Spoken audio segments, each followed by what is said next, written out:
ठीक है, अभी बस वही खांसी नहीं जा रहा है, यही प्रॉब्लम है। फीवर तो ठीक है।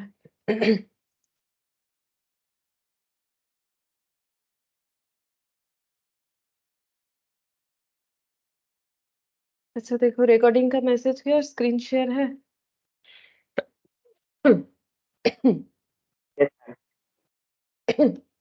अच्छा ठीक है, देखो तो ये क्लास तो हमारा काफी दिन नहीं हुआ। आई होप कि जितना भी करवाया था हम लोगों ने उतना तुम लोगों ने एक बार देखा होगा, नहीं तो याद नहीं होगा फिर।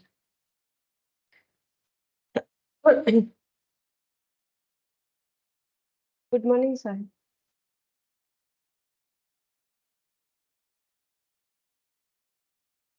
Good morning Sahib.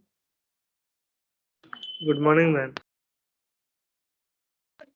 ठीक है देखो, आज अभी देखो हम लोगों ने लास्ट जो भी यहाँ पर कुछ फॉर्मूला वगैरह किया था, ठीक है। जैसे कि मैंने बोला था प्रोबेबिलिटी हो ही आया है, तो कुछ फॉर्मूला बेस्ड क्वेश्चंस है वो हम लोग कर लेते हैं। उसके बाद एक्सपेक्टेड वैल्यू जो है प्रोबेबिलिटी का ही है, वो वाला करेंगे, ठीक है। वो तो नॉर्मल प्रोबेबिलिटी से आसान ही होता है, उसमें उतना फॉर्मूला नहीं, एक ही फॉर्मूला याद रखना पड़ता है, ठीक है। तो अभी हम लोग पहले सेट बी का लास्ट जो भी किया था ना उससे रिलेटेड क्वेश्चन ही कर रहे हैं, वो तो इनकम्प्लीट है ना। सेट बी का क्वेश्चन नंबर 12 करेंगे। देखो एक सेकंड देख लेते हैं ये सेट बी है कि नहीं। हाँ, सेट बी का हम लोग क्वेश्चन नंबर 12 करेंगे सबसे पहले, ये वाला।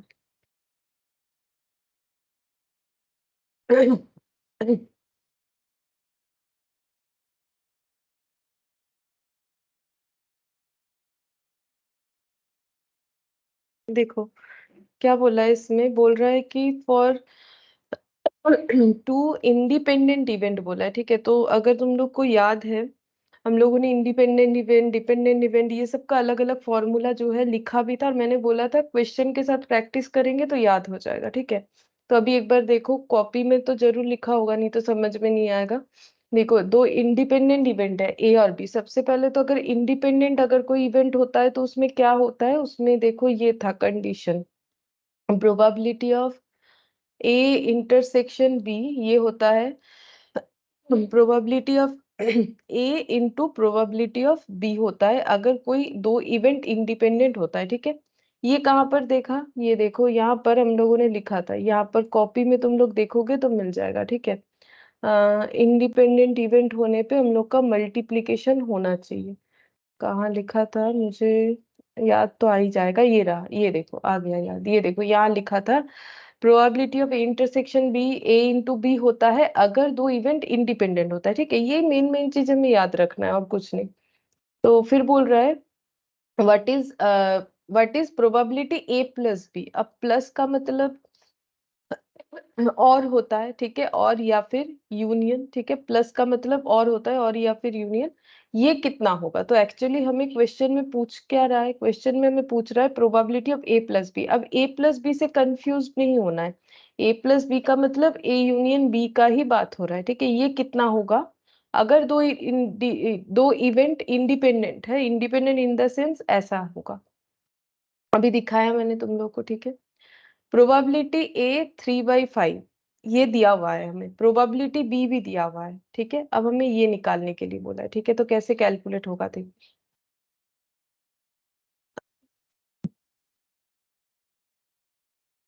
कैसे हो जाएगा। क्वेश्चन देखो, क्वेश्चन बोल रहा है probability of A plus B कितना होगा, ये पूछ रहा है, ठीक है।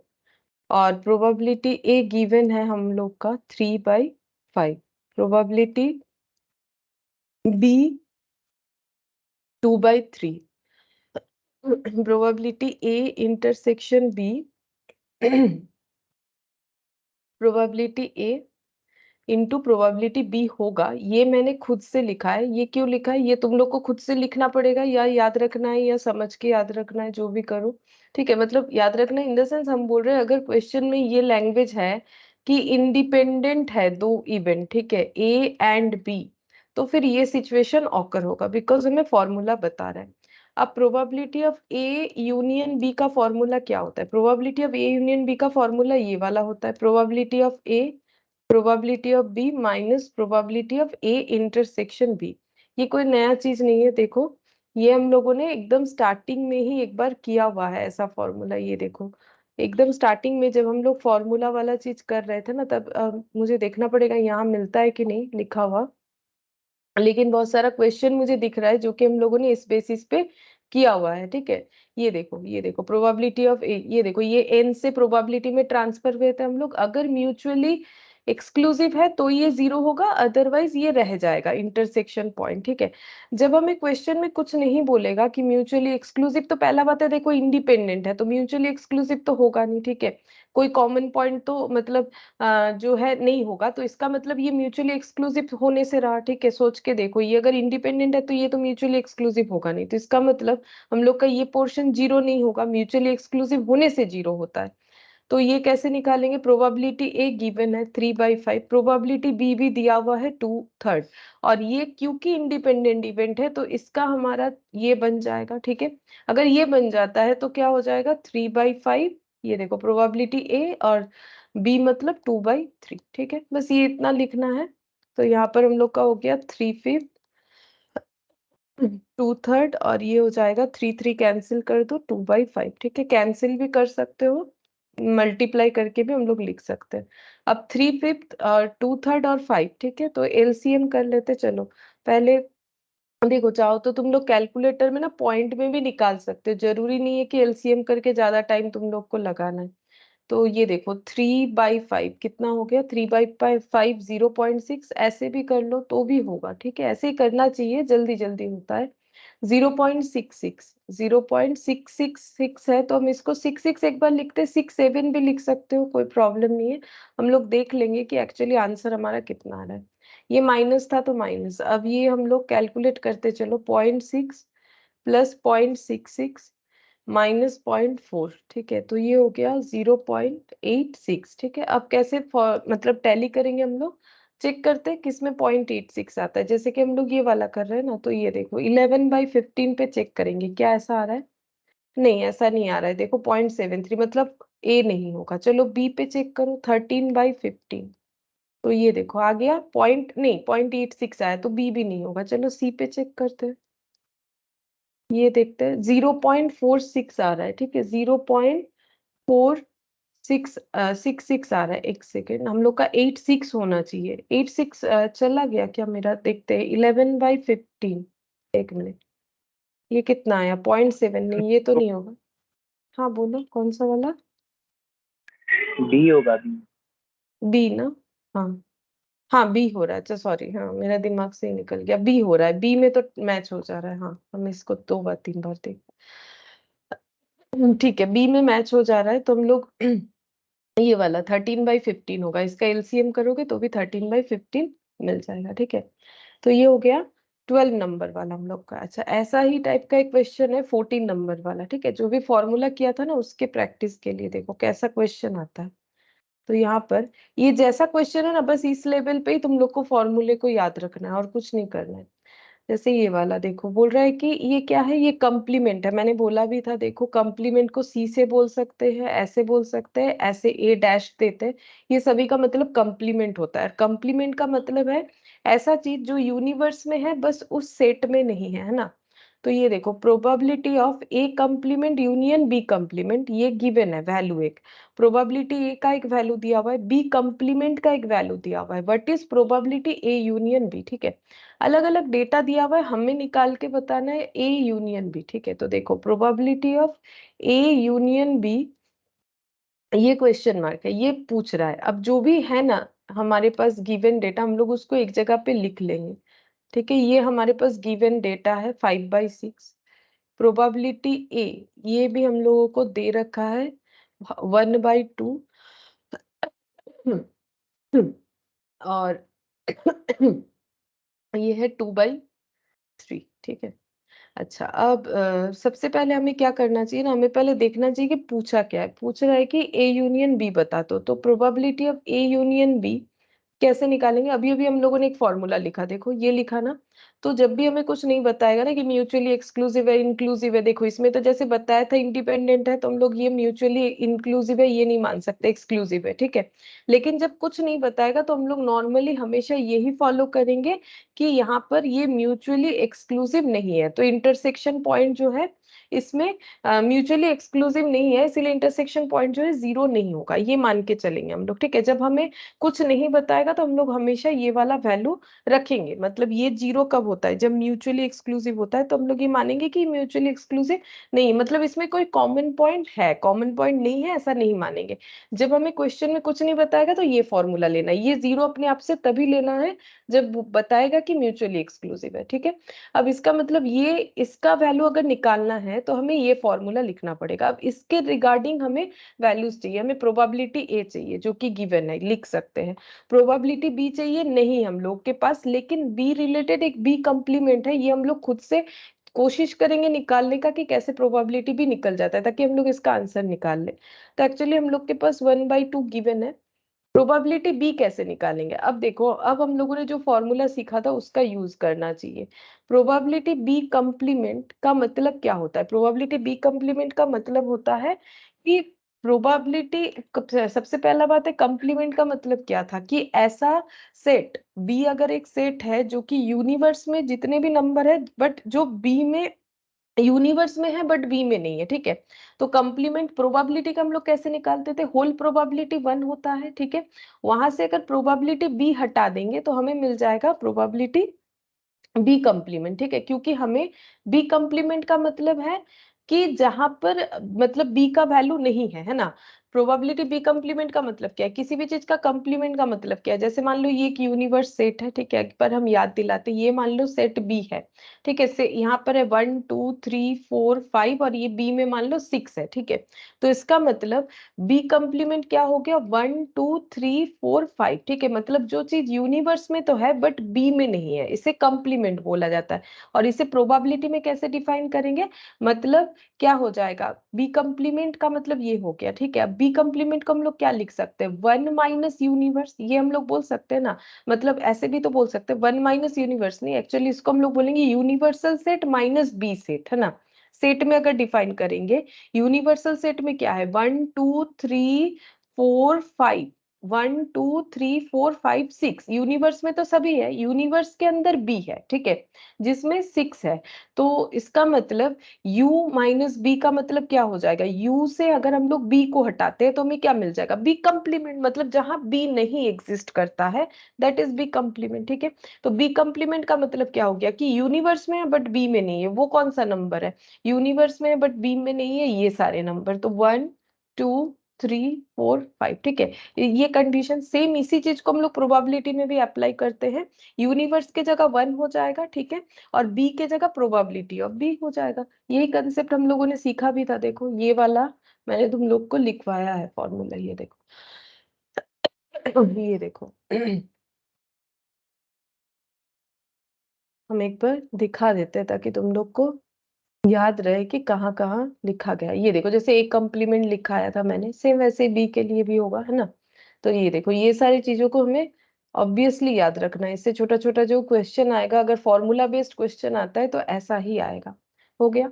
अब यहाँ से हम लोग 1 माइनस प्रोबेबिलिटी बी लिखेंगे, बी कॉम्प्लीमेंट का पता है 2/3, यहाँ से निकाल लेंगे कैलकुलेट करके प्रोबेबिलिटी बी। तो प्रोबेबिलिटी बी इक्वल टू इधर आ गया 1 माइनस 2/3। अब इसको सॉल्व कर लो तो 1/3 हो गया, ठीक है। प्रोबेबिलिटी बी मिल गया 1/3। अब इंटरसेक्शन बी चाहिए। अब इंटरसेक्शन बी कैसे निकालेंगे? क्या उसके लिए कोई मतलब हमारे पास वैल्यूज है? हाँ है ना। ये देखो कौन सा वैल्यू है हम लोग के पास? प्रोबेबिलिटी ऑफ, ये वाला वैल्यू है, प्रोबेबिलिटी ऑफ ए कॉम्प्लीमेंट, यहाँ पर लिखते हैं, ये देखो ये वाला, probability of A complement union B complement, ठीक है। इसको हम लोग क्या बोलेंगे? देखो यहाँ पर जैसे 1 माइनस प्रोबेबिलिटी बी किया, यहाँ पर भी सेम चीज हम लोग कर सकते हैं, ठीक है। यहाँ पर क्या लिख सकते हैं? इसका सबसे पहले तो हम लोग इसको थोड़ा सा ट्रांसफर करेंगे। कैसे करेंगे? ये जो है हम लोग का, इसको हम लोग ऐसे लिख सकते हैं, ए इंटरसेक्शन बी का होल कॉम्प्लीमेंट, ठीक है।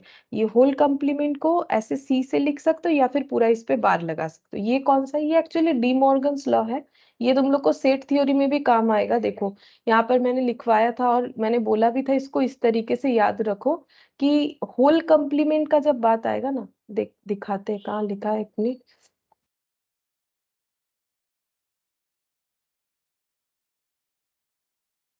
देखते हैं अगर यहाँ मिल जाता है, मिल तो नहीं रहा है मुझे यहाँ पर।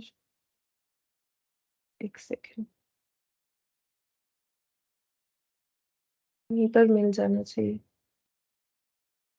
ये देखो कंप्लीमेंट वाला तो यहाँ पर मिल गया, तो इसका मतलब आगे भी मिल जाएगा।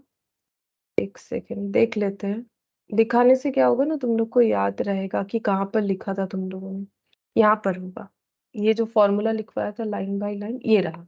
ये देखो, जब दो कंप्लीमेंट इंटरसेक्शन के साथ है तो इसको होल कंप्लीमेंट कर लो। करने से क्या होगा, आसान हो जाएगा। फॉर्मूला याद रखना, ऐसा मैंने बोला था और यहाँ समझाया था, डी मॉर्गन्स लॉ भी बोला था।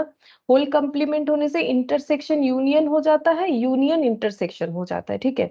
होल कंप्लीमेंट होने से हम जो बोल रहे हैं, अगर वो पॉइंट तुम लोग ध्यान रखते हो तो कर पाओगे। जैसे देखो, होल कंप्लीमेंट करने से यूनियन इंटरसेक्शन हो जाता है, ठीक है।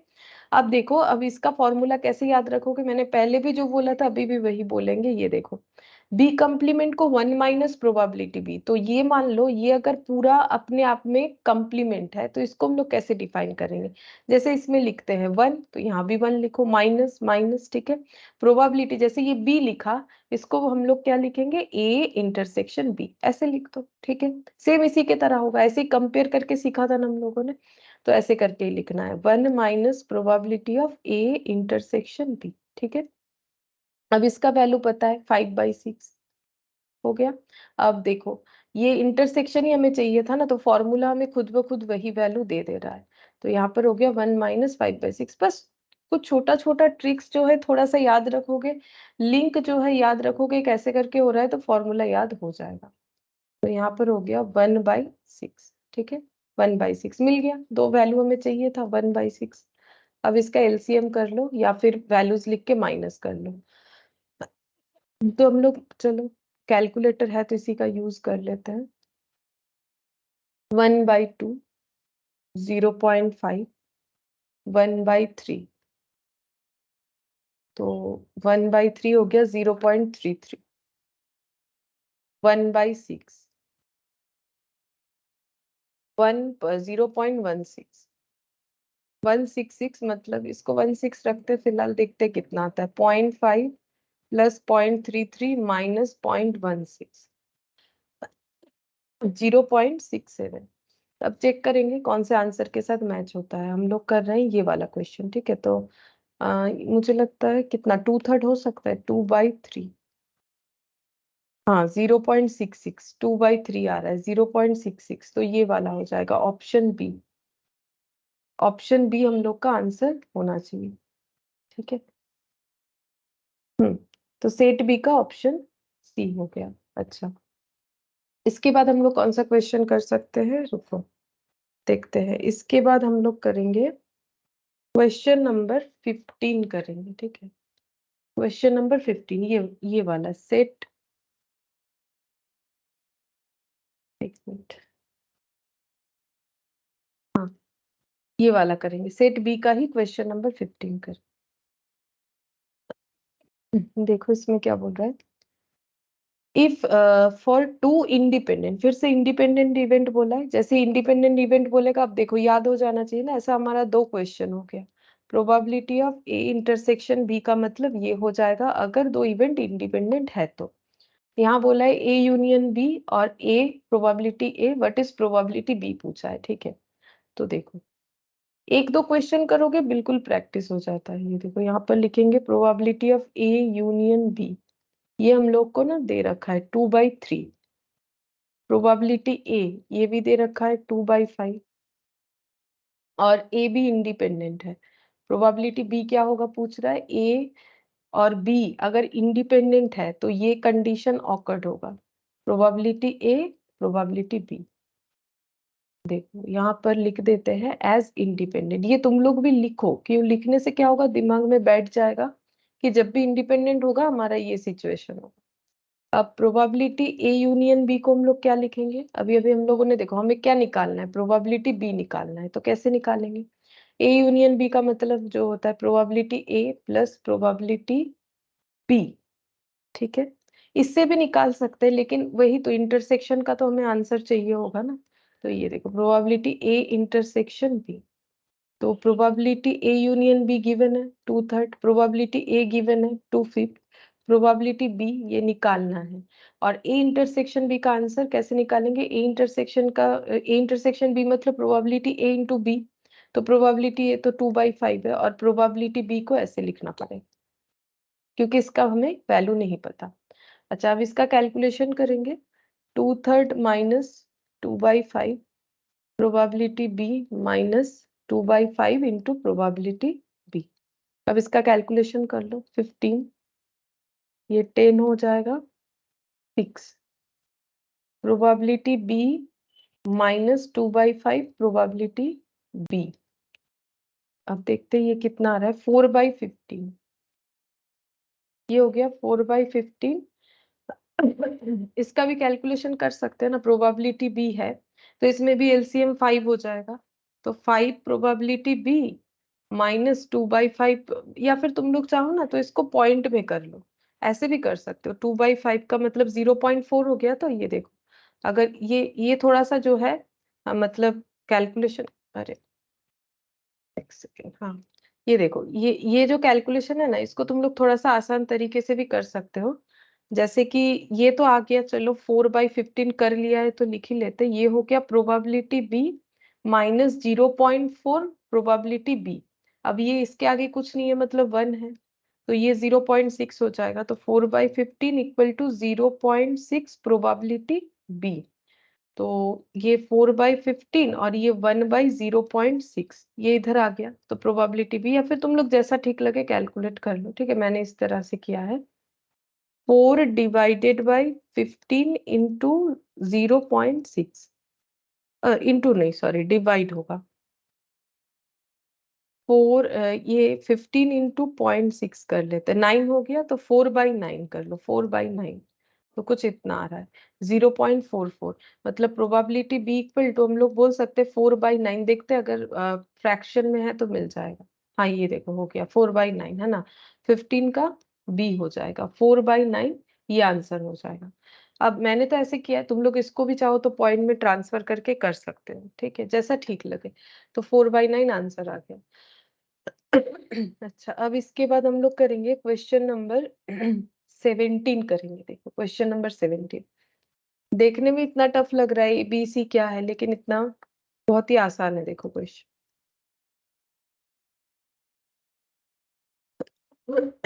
देखो इसमें क्या बोला है,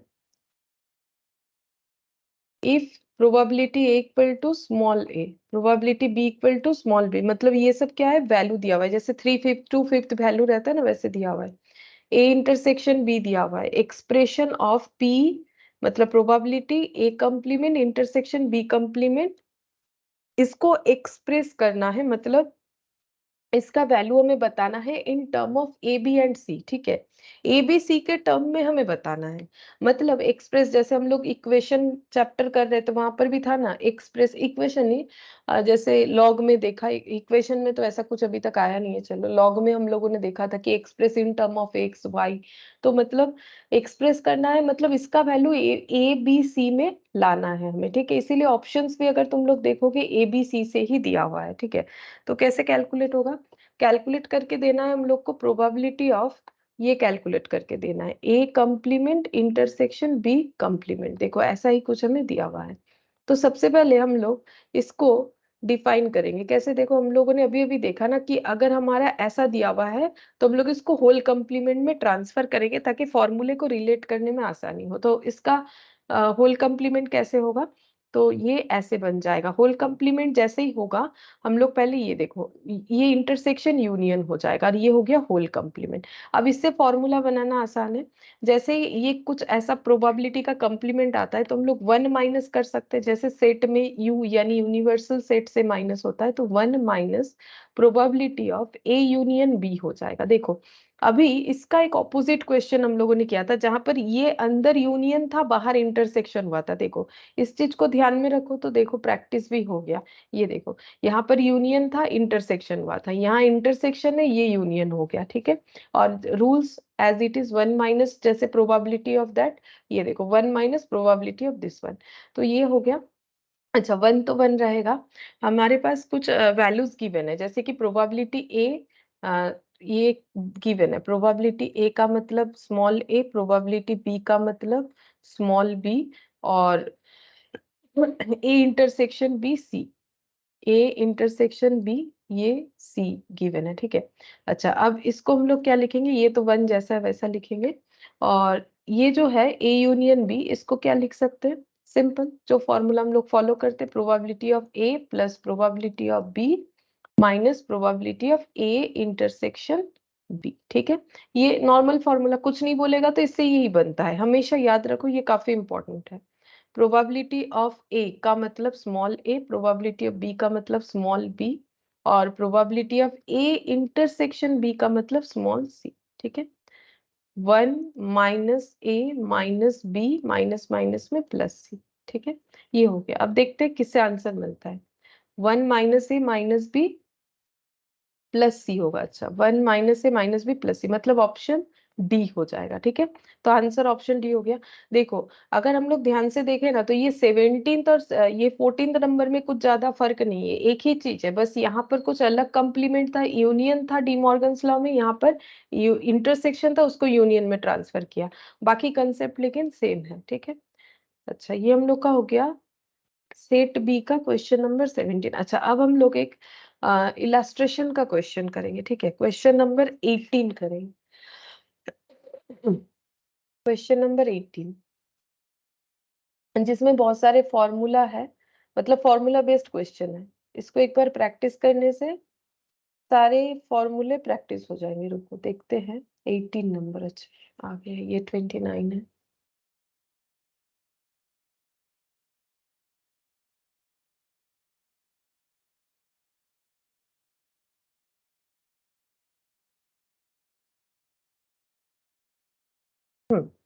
ये वाला, ठीक है। ये देखो यहाँ पर क्या बोला है, तुम लोग का ये नंबर क्या है मुझे नहीं पता, मैं मेरे पास तो यही वाला आ रहा है, तुम लोग अपने बुक में देखो, ठीक है।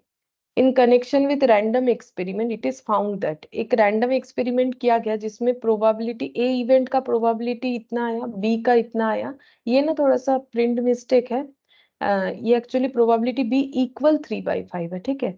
और ए यूनियन भी इतना है, इवैल्यूएट करने के लिए बोला। ये सब देखो, ये सब मतलब फॉर्मूला बेस्ड क्वेश्चन हो गया ना, कि इसका मतलब हमें पता होना चाहिए, तभी हम लोग इसको सॉल्व कर पाएंगे। अच्छा, तो सबसे पहले ये वाला लेते हैं, प्रोबेबिलिटी ऑफ, हमें बोला है ए गिवन बी, ठीक है। याद है गिवन बोल के मैंने एक गिवन मतलब कंडीशनल प्रोबेबिलिटी, ठीक है। कि प्रोबेबिलिटी ये तभी ऑकर होगा अगर प्रोबेबिलिटी बी ऑकर हो रहा है। जैसे मैंने बोला था कि अगर दो बेस्ट फ्रेंड है तो फिर दोनों का नाम अगर मान लो ए और बी है, तो बी बोल रहे हैं हम तभी स्कूल जाएंगे अगर ए जा रहा है, तो ठीक है। तो कंडीशनल प्रोबेबिलिटी। वैसे ही यहाँ पर देखो, कंडीशनल प्रोबेबिलिटी का फॉर्मूला हम लोगों ने काफी सारा किया हुआ है, एक ही जैसा है, ठीक है। ये देखो 15.18 लिख लेते हैं। पहला जो हमारा क्वेश्चन है उसमें बोला है प्रोबेबिलिटी ए गिवन बी कितना होगा, इसको इवैल्यूएट करने के लिए। और अगर ए गिवन बी का फॉर्मूला याद है, हम एक बार याद दिलाते हैं। देखो नीचे हमेशा हमें लिख लेना है जो कंडीशन मतलब फुलफिल होना चाहिए। इसको कैसे रीड किया जाता है, probability A happens only when probability B is already happened, ठीक है। अगर बी ऑलरेडी हो चुका है तो बी के बेसिस पे ए होगा कि नहीं, ये डिपेंड करता है, ठीक है। तो बी के बेसिस पे होता है, इसीलिए नीचे यहाँ पर आ जाएगा जो गिवन है, ये कंडीशनल प्रोबेबिलिटी, ये नीचे आ जाएगा, और ऊपर आ जाता है दोनों का इंटरसेक्शन, ठीक है। ऐसे करके कोई भी फॉर्मूला गिवन वाला होगा। इसी तरीके से देखो, यहाँ पर बहुत सारा गिवन का ही फॉर्मूला है, सारा गिवन से ही हमारा क्वेश्चन दिया हुआ है, तो इससे हमारा प्रैक्टिस हो जाएगा। जो मैंने तुम लोग को बहुत सारा फॉर्मूला लिखवाया भी था, ये देखो है एक ही जैसा बट अलग अलग है, मैंने अलग अलग इसीलिए लिखवाया था। ये देखो गिवन वाला, probability of event be given that A has already awkward, ठीक है। जैसे ए ऑकर्ड है तो यहाँ पर, और क्योंकि ए ऑलरेडी ऑकर्ड है तो ए बी का कॉमन पॉइंट होना चाहिए, तभी इंसिडेंट ऑकर्ड हो सकता है, इसीलिए ऊपर इंटरसेक्शन जाता है। अच्छा, अब इसको हम लोग देखते हैं क्या क्या हमारे पास डेटा है, उसके बेसिस पे आंसर निकाल सकते हैं। प्रोबेबिलिटी बी दिया हुआ है 3/5, ठीक है, इसमें हमें प्रोबेबिलिटी बी मिल जाता है 3/5। अच्छा, ए इंटरसेक्शन बी भी, ए यूनियन बी है, इंटरसेक्शन नहीं है, चलो ए यूनियन बी 5/6 दिया हुआ है। कोई बात नहीं, हम लोग ए यूनियन बी से इजीली निकाल सकते हैं ए इंटरसेक्शन बी। कैसे? ए यूनियन बी का फॉर्मूला क्या है? Probability A plus probability B minus probability of A intersection B. कितना इंपॉर्टेंट फॉर्मूला है, सोच के देखो, हर जगह पे इसका यूज हो रहा है ना। तो प्रोबेबिलिटी ए 3/5 गिवन है, प्रोबेबिलिटी बी ये भी गिवन है 3/5। और अच्छा सॉरी, ये तो ए है ना, अच्छा ये 3/5, ए 2/3, ठीक है 2/3। अच्छा, इंटरसेक्शन तो हमें निकालना पड़ेगा, इसी की वजह से तो करना पड़ रहा है इसे। और ए यूनियन भी ये दिया हुआ है 5/6, ठीक है। अब कैलकुलेट करना पड़ेगा। 5/6 इक्वल टू ये हो गया 15, 10, 9। अच्छा ये हो गया 19। 5/6 minus 19/15 minus of probability A intersection B, ठीक है। या फिर हम लोग ऐसा कर सकते हैं, इसे इधर ला सकते तो भी होगा। 6 और 15 का एलसीएम, 6 और 15 का एलसीएम कितना हो जाएगा? 6 और 15 30, 25, 38। तो यहाँ पर माइनस करने से इसको, अच्छा ये रहने तो कोई बात नहीं, यहाँ पर -13/30, ठीक है। माइनस माइनस दोनों साइड से हटा दो, A intersection B equal to 13/30 हो गया, ठीक है। तो यहाँ पर लिख दिया मैंने 13/30, 13/30 इंटू 3/5 है तो ये 5/3 हो जाएगा, 13/18, ठीक है। अच्छा एक बार देखते हैं पहला आंसर 13/18 है कि नहीं। अच्छा 13/30 है, ये क्या गलत कर दिया क्या मैंने कुछ? 38 माइनस 25 माइनस 38, 13/30 सही तो लिखा है मैंने, 13/30। और 3/5 था, 5/3 हो गया, 13/18, या फिर हम गलत देख रहे हैं। अच्छा यहाँ ना मुझे लगता है अच्छा ठीक है ठीक है, 13/18 मैंने ये देख लिया, 13/18, ठीक है, ठीक हुआ है, ठीक है। तो इस तरीके से करना पड़ेगा। मेन बात क्या है, हमें गिवन का यहाँ पर फॉर्मूला हम लोग प्रैक्टिस करें। गिवन में ये होगा, अभी देखो जितना सारा गिवन वाला क्वेश्चन करेंगे ना, सब ऐसे ही करके फॉर्मूला हमें पुट करना है, ठीक है। ये कैलकुलेशन मैंने अपने हिसाब से किया है, वैल्यूज पुट करके। तुम लोग चाहो तो ये सारे डेटा एक जगह पे करके डायरेक्टली कैलकुलेट कर सकते हो, ठीक है। अभी मैंने तो इस तरीके से कर दिया, तुम लोग चाहो तो इसको थोड़ा सा और भी इजीली कर सकते हो। मैंने इसको पहले किया फिर इसको किया, टाइम टेकिंग हो गया। तुम लोग चाहो तो ना इसको पूरा एक ही साइड में लेके आ जाओ, ये दोनों को इधर लेके आ जाओ, या फिर पॉइंट में ट्रांसफर करके कर सकते हो। अच्छा अब देखो हम लोग सेकेंड वाला करते हैं, probability of b given a. Probability of b given a, ये कुछ नहीं, बस प्रैक्टिस के लिए। जैसे बी गिवन ए मतलब कंडीशनल प्रोबेबिलिटी, ए इंसिडेंट तभी ऑकर्ड होगा अगर, मतलब बी ऑलरेडी ऑकर्ड है तभी ए सॉरी ए ऑलरेडी ऑकर्ड है तभी बी ऑकर्ड होगा। तो ये नीचे बेस में ए आ जाएगा, ऊपर दोनों का इंटरसेक्शन, बी इंटरसेक्शन ए। अब क्वेश्चन बहुत आसानी से सॉल्व होगा क्योंकि इंटरसेक्शन एक बार हम लोग निकाल चुके हैं। तो प्रोबेबिलिटी ए देखो, प्रोबेबिलिटी ए तो हमें दिया हुआ है क्वेश्चन में 2/3, इंटरसेक्शन निकाल लिया हम लोगों ने 13/30, बस ये लिख देंगे हो जाएगा 13/30। और प्रोबेबिलिटी ये दिया हुआ है 2/3, ठीक है। तो ये हो गया 13/30, 2/3 को 3/2 लिख देंगे तो ये कितना हो जाएगा 13, और ये हो गया 20, ठीक है। ये देखो 13/20, ठीक है। बस प्रैक्टिस हो रहा है देखो यहाँ पर। इसके बाद फिर से गिवन का ही क्वेश्चन है और सेम प्रोसेस में ही होगा, ये देखते जाओ। मैंने लिखवाने के टाइम पे भी बोला था, प्रोबेबिलिटी ऑफ ए कंप्लीमेंट, ये डैश जो है कंप्लीमेंट है गिवन बी, अच्छा, इसको कैसे करेंगे? सेम प्रोसेस से होगा। ये देखो, जो गिवन बी है, इसका मतलब ये हम लोग का क्या है? ये हम लोग का कंडीशनल प्रोबेबिलिटी है, तो यहाँ पर हो जाएगा प्रोबेबिलिटी बी, और इसको क्या लिखेंगे? Probability of A complement intersection B. ठीक है, probability of A complement intersection B हो जाएगा। अच्छा, अब प्रोबेबिलिटी बी तो हमें पता है, क्वेश्चन में गिवन है। ये देखो, प्रोबेबिलिटी बी 3/5 लिख लो। ठीक है, अच्छा, इसका क्या एक्सप्लेनेशन होता है? ये देखो, इसका मतलब क्या है, इसको रीड करने का कोशिश करो। इसका मतलब है ए कम्प्लीमेंट और बी का इंटरसेक्शन। ए कम्प्लीमेंट और बी का इंटरसेक्शन मतलब है कि हमें क्या करना है? ए कम्प्लीमेंट और इंटरसेक्शन बी का मतलब ये हो जाता है, ये मैंने ड्रॉ करके समझाया था। देखो, इसे थोड़ा सा याद रखना पड़ेगा, मैंने ड्रॉ करके समझाया था। ए कम्प्लीमेंट का मतलब है कि जो मतलब ये देखो, ए कम्प्लीमेंट इंटरसेक्शन बी, ये देखो, इसका मतलब क्या समझा था हम लोगों ने? ये देखो, यहाँ पर दिखाते हैं। यहाँ पर अभी भी मेरा ड्रॉ किया हुआ है, ये देखो।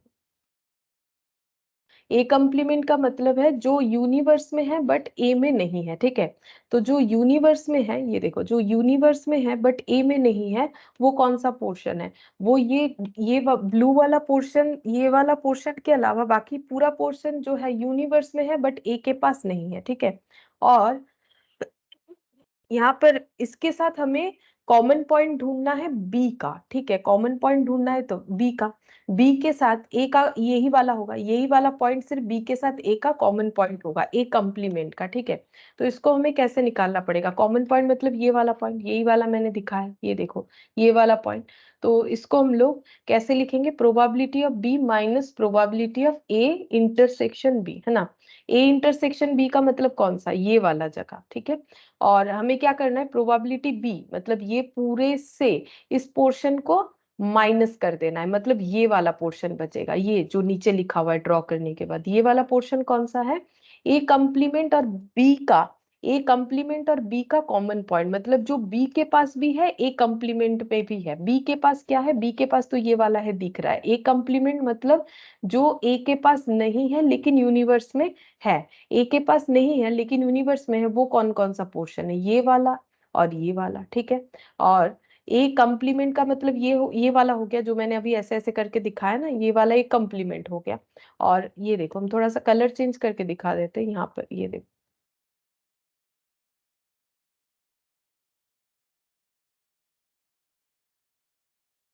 पता नहीं ये क्या हो गया,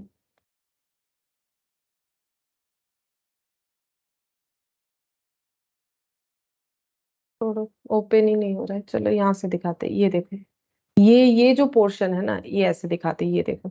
ए कम्प्लीमेंट का मतलब हो जाता है हम लोग का, ये ए में जो है, ये ए में जो है, इसके अलावा पूरा ही ए कम्प्लीमेंट हो जाएगा, मतलब ये बी का पोर्शन और ये, और बी का मतलब ये पूरा जो सर्कल है ये पूरा बी हो जाएगा। अब हमें क्या करना है? ये बी और ये ए कम्प्लीमेंट में कॉमन ढूंढना है, वो कौन सा है? ये वाला पोर्शन, ये वाला। ठीक है, अब ये वाला पोर्शन कैसे मिलता है? प्रोबेबिलिटी बी से अगर हम लोग माइनस कर देते हैं ए इंटरसेक्शन बी, क्या ये वैलिड हो रहा है? बिल्कुल हो रहा है। यहाँ से अगर हम लोग ये हटा देते हैं तो ये वाला हमें मिल गया जो हमें चाहिए था। तो ये तो देखो, समझा तो देते हैं हम, ठीक है, आई होप कि तुम लोग समझ भी जाते हो, लेकिन थोड़ा सा तो याद रखना पड़ेगा। डायरेक्टली ऐसे नहीं याद हो पाएगा, मतलब थोड़ा सा समझ के याद रखना पड़ेगा। मतलब सिर्फ समझ के याद नहीं कर पाओगे कि कैसे अचानक से याद आएगा कि इसके बदले ये होता है, ये समझ के याद रखना है। ठीक है, तो probability B minus probability A intersection B, तो देखो ऐसे लिखेंगे हम लोग, probability B, probability B minus probability A intersection B. ठीक है, ऐसे करके होगा।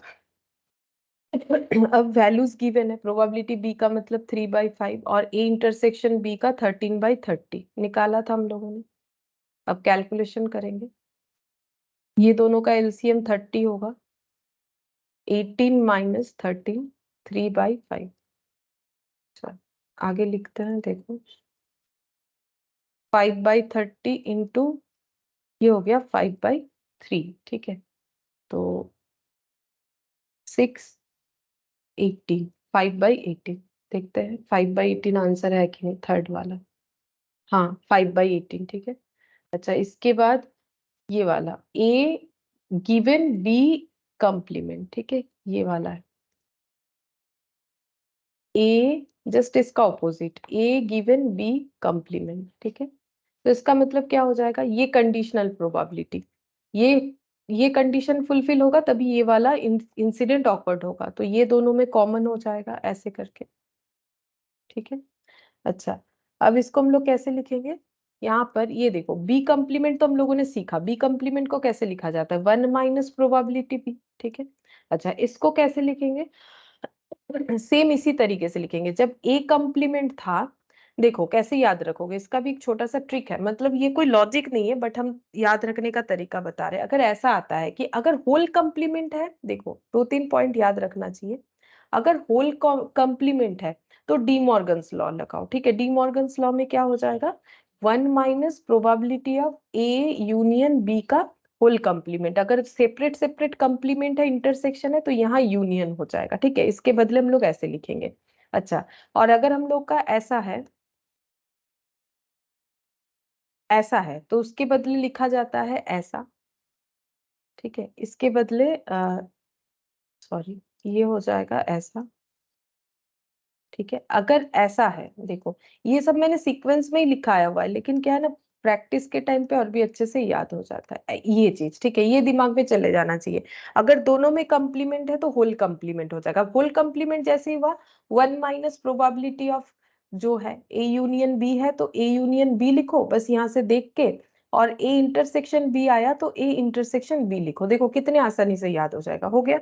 और अगर सिंगल सिंगल हम लोगों का कंप्लीमेंट है तब क्या होगा, देखो सिंगल सिंगल अगर कंप्लीमेंट है तब क्या होगा, ऐसे याद रखो। जैसे अभी ये वाला था, ए कंप्लीमेंट गिवन बी, ठीक है। तो इसका मेन फॉर्मूला तो ऐसा होगा। अब जिसमें कंप्लीमेंट है, ठीक है, उसका ये दोनों को फिर हम लोग क्या करेंगे, ऐसे करके इंटरसेक्शन फॉर्म में लिखेंगे, ठीक है। और माइनस किससे होगा, जिसमें कंप्लीमेंट नहीं है, ठीक है। जिसमें कंप्लीमेंट नहीं है उससे माइनस हो जाएगा, ठीक है। सेम यही चीज देखो हम लोग यहाँ अप्लाई करेंगे। यहाँ पर क्या हो जाएगा, कंप्लीमेंट किस में नहीं है, ए में नहीं है, तो हम लोग प्रोबेबिलिटी ए से माइनस करेंगे probability of A intersection B को, ठीक है। ये हो जाता है बी कंप्लीमेंट, ठीक है। ये वाला ए इंटरसेक्शन बी कंप्लीमेंट हो जाएगा, ए इंटरसेक्शन बी कंप्लीमेंट। कैसे याद रखेंगे, यहाँ देखो बी पे कंप्लीमेंट नहीं था तो प्रोबेबिलिटी बी माइनस दोनों का इंटरसेक्शन, यहाँ ए पे नहीं है तो प्रोबेबिलिटी है माइनस दोनों का इंटरसेक्शन, ठीक है। अच्छा, अब प्रोबेबिलिटी ए का वैल्यू लिखेंगे, गिवन है क्वेश्चन में 2/3, ठीक है। ये तो हम लोगों ने निकाल ही रखा है, 13/30। 1 - प्रोबेबिलिटी बी का मतलब 3/5। 3 और 30 का एलसीएम 30, 10 आ रहा है तो 20 - 13, और यहाँ पर 5 - 3, 17/30 इंटू ये हो जाएगा 5/2, 17/12, ठीक है। ये आंसर आ रहा है 17/12, देखो 17/12 है कि नहीं, हाँ 17/12 है। अच्छा, और लास्ट फिफ्थ नंबर ए, अब देखो दोनों में हम लोग का कंप्लीमेंट है, अब देखो ये कैसे सॉल्व होता है, दोनों में कंप्लीमेंट है। Probability of A complement given B complement, मतलब कंडीशनल प्रोबेबिलिटी विथ कंप्लीमेंट है, ठीक है। ये देखो मैंने कंप्लीमेंट सी लिख लिया, डैश दो एक ही बात है। तो पहले तो कंडीशनल प्रोबेबिलिटी बी जो है, ये कंडीशन होता है, ये पहले सेटिस्फाई होना चाहिए, फिर ये दोनों का कॉमन पॉइंट, ये देखो हो गया, ठीक है। अब इसको कैसे एक्सप्लेन करोगे, दोनों में कंप्लीमेंट है तो हम लोग इसको होल कंप्लीमेंट करेंगे, सबसे पहले होल कंप्लीमेंट करेंगे तो इंटरसेक्शन है तो यूनियन हो जाएगा, और ये जैसा है वैसा रख रहे हैं, ठीक है।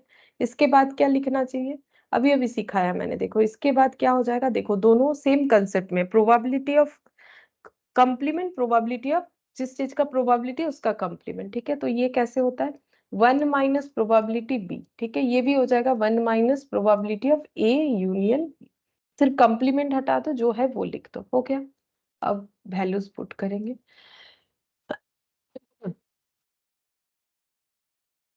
ए यूनियन बी 5/6,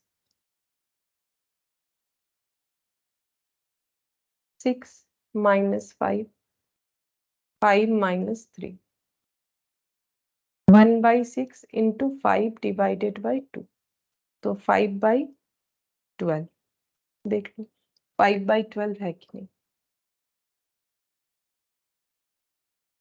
5/12 हो गया। ठीक है।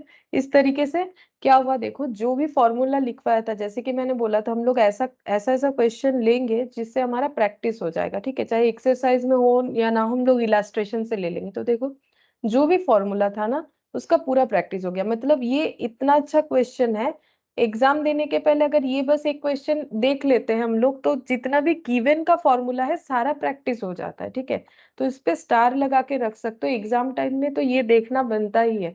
ये देख के जाओगे तो जितना भी कंडीशनल प्रोबेबिलिटी का क्वेश्चन है सारे हो जाएंगे। ठीक है, मतलब फॉर्मूला बेस्ड क्वेश्चन जो भी रहेगा। अच्छा, अब हम लोग फिर से एक बार सेट बी में चलते हैं। सेट बी का क्वेश्चन नंबर 9।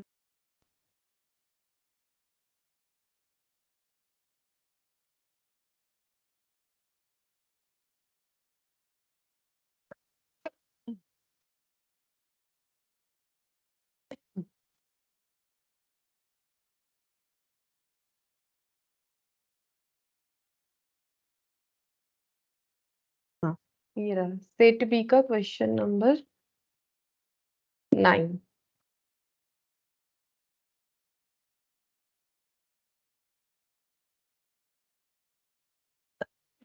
देखो क्या बोला है, for two events A and B probability of B 0.3। मतलब दो इवेंट है ए बी, उसका प्रोबेबिलिटी बी है 30%। प्रोबेबिलिटी ऑफ, देखो अब ये लिखा हुआ है लैंग्वेज में, इसे हमें समझना चाहिए। जैसे a but not b, a but not b का मतलब क्या हो गया, only b, sorry only a. A but not b मतलब ओनली ए, दो इवेंट का बोल रहे ए बट नॉट बी मतलब ओनली ए। ठीक है, 0.4। और probability of not a, not a का मतलब हम लोग बोल सकते हैं ए कम्प्लीमेंट। ठीक है, अब ये नहीं पता चलेगा कि नॉट ए को क्या लिखते हैं, तो फिर इसको ट्रांसफर नहीं कर पाएंगे डायरेक्टली।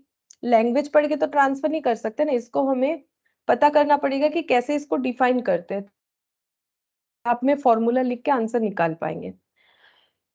अब हमें पूछा क्या है वो देखो, बोल रहा है कि the events A and B are, दोनों इवेंट कैसे इवेंट है, एग्जॉस्टिव है, इंडिपेंडेंट है, इक्वली लाइकली है, म्यूचुअली एक्सक्लूसिव है। मतलब हमें जो है कुछ वैल्यूज निकल के आएगा, उससे हमें बताना पड़ेगा कि एग्जॉस्टिव है कि इंडिपेंडेंट है कि इक्वली लाइकली है कि म्यूचुअली एक्सक्लूसिव है। देखो म्यूचुअली एक्सक्लूसिव होने से क्या होगा, अगर probability of A intersection B 0 निकल के आता है तो म्यूचुअली एक्सक्लूसिव होगा। इंडिपेंडेंट होने से क्या होगा, probability of A intersection B का जो वैल्यू आएगा, probability of A into probability of B का वही वैल्यू होगा। अगर ऐसा कुछ कंडीशन निकल के आता है तो इंडिपेंडेंट होगा। इक्वली लाइकली मतलब प्रोबेबिलिटी ऑफ ए जितना परसेंट होगा, सपोज अगर 1/2 है तो प्रोबेबिलिटी बी भी 1/2 होगा। और एग्जॉस्टिव का मतलब probability of A plus probability of B का मतलब 1 होना चाहिए, तब जाके एग्जॉस्टिव होता है। ठीक है, ये कंडीशन होना चाहिए। अब हम लोग देखेंगे कि कौन सा कंडीशन इसमें से फुलफिल कर रहा है। ठीक है, ये चारों पे लेकिन काफी थ्योरी होता है, जो भी थ्योरी देखोगे तुम लोग, जो भी मैंने करवाया है, मतलब जो भी मटेरियल में है, देखना सारे इसी बेसिस पे, exhaustive, equally likely, independent, mutually exclusive, इससे ज्यादा कुछ है भी नहीं। ठीक है, तो अब देखो प्रोबेबिलिटी बी दिया हुआ है 0.3। अभी हम लोग लिख लेते हैं पहले क्या क्या दिया हुआ है। प्रोबेबिलिटी, फिर एक लैंग्वेज में दिया हुआ है a but not b, a but not b, ऐसा दिया हुआ है ए बट नॉट बी 0.4। इसको हम लोग ऐसा लिखेंगे, ओनली ए। ठीक है, ओनली ए 0.4। अब ओनली ए को क्या हम लोग किसी साइन से डिनोट कर सकते हैं, साइन का मतलब जैसे यूनियन होता है, इंटरसेक्शन होता है, कर सकते हैं। ओनली ए का मतलब है ए और बी में, ओनली ए का मतलब क्या हो जाएगा, ये एक ए सेट है, ये बी सेट है। ठीक है, ओनली ए का मतलब ये वाला पोर्शन हो जाएगा। मतलब क्या करना है, ओनली ए का मतलब पूरे ए से ये पोर्शन हमें माइनस करना है। पूरे ए से अगर हम लोग ये वाला पोर्शन हटा देते हैं, ये वाला हटा देते हैं, तो ये हम लोग का आ जाएगा ओनली ए। तो इसको हम लोग क्या लिखेंगे, फिर इसको लिखना क्या चाहिए, इसको लिखना चाहिए हमें ऐसे, प्रोबेबिलिटी ऑफ ए से हमें माइनस कर देना है, ये दोनों का कॉमन पॉइंट है, मतलब प्रोबेबिलिटी ए इंटरसेक्शन बी। देखो कुछ चीजें ना समझ के ही हम लोग आसानी से याद रख सकते हैं, बट कुछ ऐसा ऐसा चीज है कि थोड़ा सा हमें ट्रिक के साथ याद रखना पड़ेगा। ठीक है, ये हो गया 0.4। अच्छा, और हमें क्या दिया है, प्रोबेबिलिटी ऑफ नॉट ए मतलब कंप्लीमेंट ए, ये दे रखा है 0.6 मतलब प्रोबेबिलिटी ऑफ ए कंप्लीमेंट 0.6। यहाँ से हम लोग बोल सकते हैं 1 minus probability of A equal to 0.6, ये डिफाइन कर सकते हैं। इससे क्या होगा, हमें प्रोबेबिलिटी ए मिल जाएगा, देयरफॉर प्रोबेबिलिटी ए 0.6 माइनस 1 है ना। अब यहाँ से हम लोग बोल सकते हैं ये माइनस 0.4 हो जाएगा, तो प्रोबेबिलिटी ए का मतलब 0.4, ठीक है। तो ये यहाँ पुट करेंगे तो ए इंटरसेक्शन बी आ जाएगा, ठीक है। क्यों निकाल रहे हैं इंटरसेक्शन बी, हम लोग को पूछा है कि हमें बताना है कि ये तीनों में से क्या होगा। चलो, तो हमें सारा चीज पता होना चाहिए, प्रोबेबिलिटी ए, क्योंकि अभी अभी हम लोगों ने देखा, ये पता करने के लिए ए इंटरसेक्शन बी चाहिए, ठीक है। ये पता करने के लिए भी तो ए इंटरसेक्शन बी चाहिए, तभी तो हम लोग इस पे probability A into probability B apply करके देख पाएंगे। तो इसीलिए सारे वैल्यूज हमें चाहिए, ठीक है। तो ए तो निकल गया, चलो अब ए को पुट करके ए इंटरसेक्शन बी निकाल सकते हैं, बी हमारा गिवन है, ठीक है। तो ए हम लोग का है 0.4, probability of A intersection B equal to 0.4, ठीक है। अब ये 0.4 इधर लेके आते हैं, इक्वल टू ये प्रोबेबिलिटी ए इंटरसेक्शन बी हो जाएगा, ये 0 हो गया, ए इंटरसेक्शन बी। अच्छा, तो हम लोग का एक वैल्यू क्या निकल के आया, देखो ए इंटरसेक्शन बी इक्वल 0 निकल के आ गया, मतलब ये म्यूचुअली एक्सक्लूसिव हो गया, डी को सेटिस्फाई कर रहा है, तो ये हो जाएगा म्यूचुअली एक्सक्लूसिव, ठीक है। अगर म्यूचुअली एक्सक्लूसिव है तो ये नहीं होगा, क्यों नहीं होगा, सोच के देखो। ए इंटरसेक्शन बी 0 हो गया, अगर मेरा प्रोबेबिलिटी ए 0.4 है, प्रोबेबिलिटी बी 0.3 है, बाकी क्यों नहीं होगा, क्योंकि इंडिपेंडेंट होने से क्या होता है, probability of A into probability of B, probability of A intersection B होता है, ठीक है। अच्छा, प्रोबेबिलिटी ए हम लोग का 0.4 आ रखा है, और प्रोबेबिलिटी बी हम लोग का 0.3 गिवन है, तो ये तो मल्टीप्लाई करने से हम लोग का आ जाता है कुछ ऐसा, आ जाएगा 0.12 आ जाएगा ना, ये देखो 0.4 कैलकुलेट करने से ही पता चला।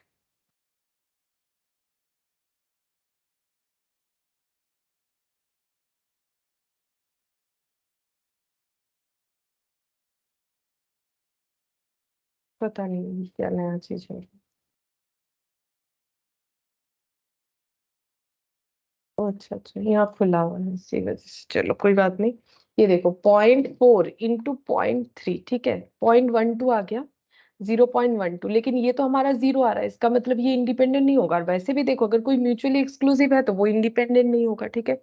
अच्छा, एग्जॉस्टिव का मतलब क्या होता है, प्रोबेबिलिटी ऑफ हम लोग का इक्वली लाइकली का मतलब दोनों इंसिडेंट जो है इक्वल होना चाहिए, तो दोनों इंसिडेंट इक्वल तो नहीं हो रहा है, ये 40% चांसेस है, ये 30% है, तो इक्वल नहीं हो रहा है, ठीक है। मतलब इक्वली लाइकली होने से ये होना चाहिए, वो भी नहीं हो रहा है, वो तो दिख ही रहा है हमें, ये 0.3 है, 0.4 है। एग्जॉस्टिव दोनों का टोटल करने से 1 आना चाहिए, 1 तो नहीं आ रहा है, 0.4 प्लस 0.3 0.7, 70% हो रहा है। इसका मतलब क्या हो गया, म्यूचुअली एक्सक्लूसिव ही होगा। वैसे यहाँ से तो निकल के आ ही गया है म्यूचुअली एक्सक्लूसिव होगा, लेकिन फिर भी मैंने बाकी का भी एक्सप्लेनेशन दिया, ताकि तो समझ में आ जाए कि क्यों नहीं होगा, है ना। पुट करने से ही तो समझ में आ रहा है कि नहीं हो रहा है। अच्छा, अब देखो हम लोग का बेसिकली जो प्रोबेबिलिटी रिलेटेड क्वेश्चन था ना, मतलब प्रोबेबिलिटी खत्म नहीं हुआ है, प्रोबेबिलिटी का अभी तक हम लोग जो कर रहे थे वैसा क्वेश्चन हम लोग का कंप्लीट हो गया है। अब हम लोग पढ़ेंगे एक्सपेक्टेड रैंडम वेरिएबल। अब जो भी क्वेश्चन है ना हमारा, चाहे इलास्ट्रेशन में हो, चाहे सेट जो भी है एबीसी उसमें हो, ये सब रैंडम वेरिएबल रिलेटेड क्वेश्चन है। तो रैंडम वेरिएबल मतलब कौन सा पॉइंट पढ़ रहे हैं वो दिखा देते हैं, देखो।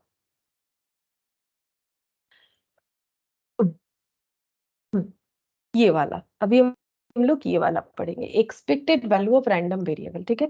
प्रोबेबिलिटी जो भी पढ़ा उसका सारा कंसेप्ट है यहाँ पर अप्लाई होगा, लेकिन ये एक दूसरा कंसेप्ट आ जा रहा है थोड़ा सा अलग, ठीक है। तो यहाँ पर लिखते हैं एक्सपेक्टेड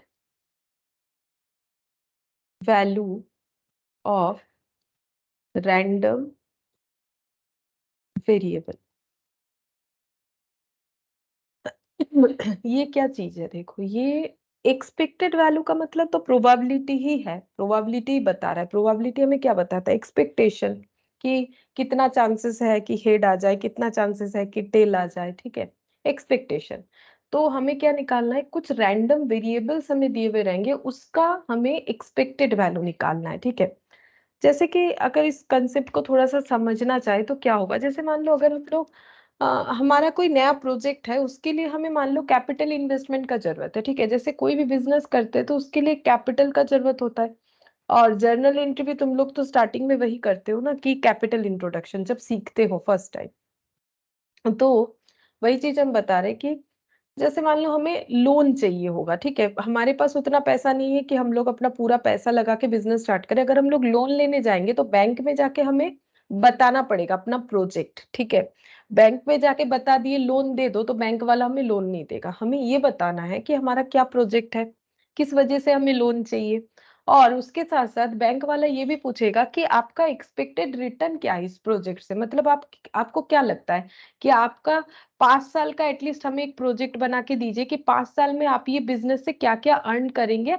हम लोग उस हिसाब से आपका रिटर्न का एस्टिमेशन देखेंगे, समझेंगे, फिर हम लोग आपको लोन देंगे कि नहीं देंगे डिसाइड करेंगे। मतलब हमें एक प्रोजेक्ट रेडी करके देना होता है बैंक वाले को, ठीक है, जहां पर हमें एक जो एस्टिमेटेड वैल्यू हमारे प्रॉफिट का देना पड़ता है, कि हम लोग मान के चलते हैं कि फर्स्ट ईयर हमारा इतना प्रॉफिट हो सकता है, सेकेंड ईयर इतना हो सकता है, थर्ड ईयर इतना हो सकता है, फोर्थ ईयर इतना हो सकता है, फिफ्थ ईयर इतना हो सकता है। या फिर रनिंग बिजनेस में भी अगर हम लोग लाने जाए लोन के लिए, ठीक है, लोन के लिए अप्लाई करने जाए, तो वहां भी ना हमें अपना प्रॉफिट का एक एस्टिमेशन बैंक वाले को देना पड़ेगा कि हमारा कितना प्रॉफिट है।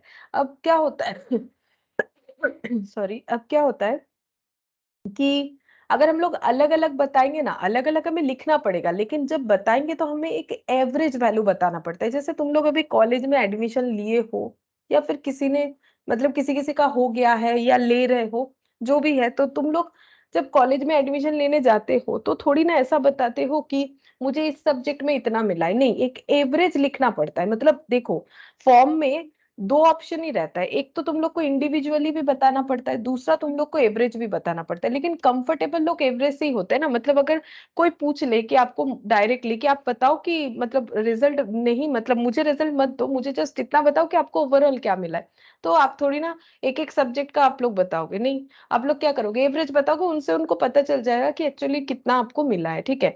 तो एवरेज जो बताते हैं वो जैसे मान लो बोला किसी ने मुझे 99% मिला है, तो 90% मिला है या 99 जो भी हो, तो 90% अगर मिला है तो जरूरी है कि हर एक सब्जेक्ट में 90 मिला, ऐसा नहीं है। हो सकता है 90 से ज्यादा मिला है, या 90 से कम मिला है, या फिर किसी किसी में 90 भी मिला है। तो एवरेज मतलब क्या है, पूरे तुम्हारे रिजल्ट को, तुम लोग के पूरे रिजल्ट को रिप्रेजेंट कर दे रहा है, ठीक है।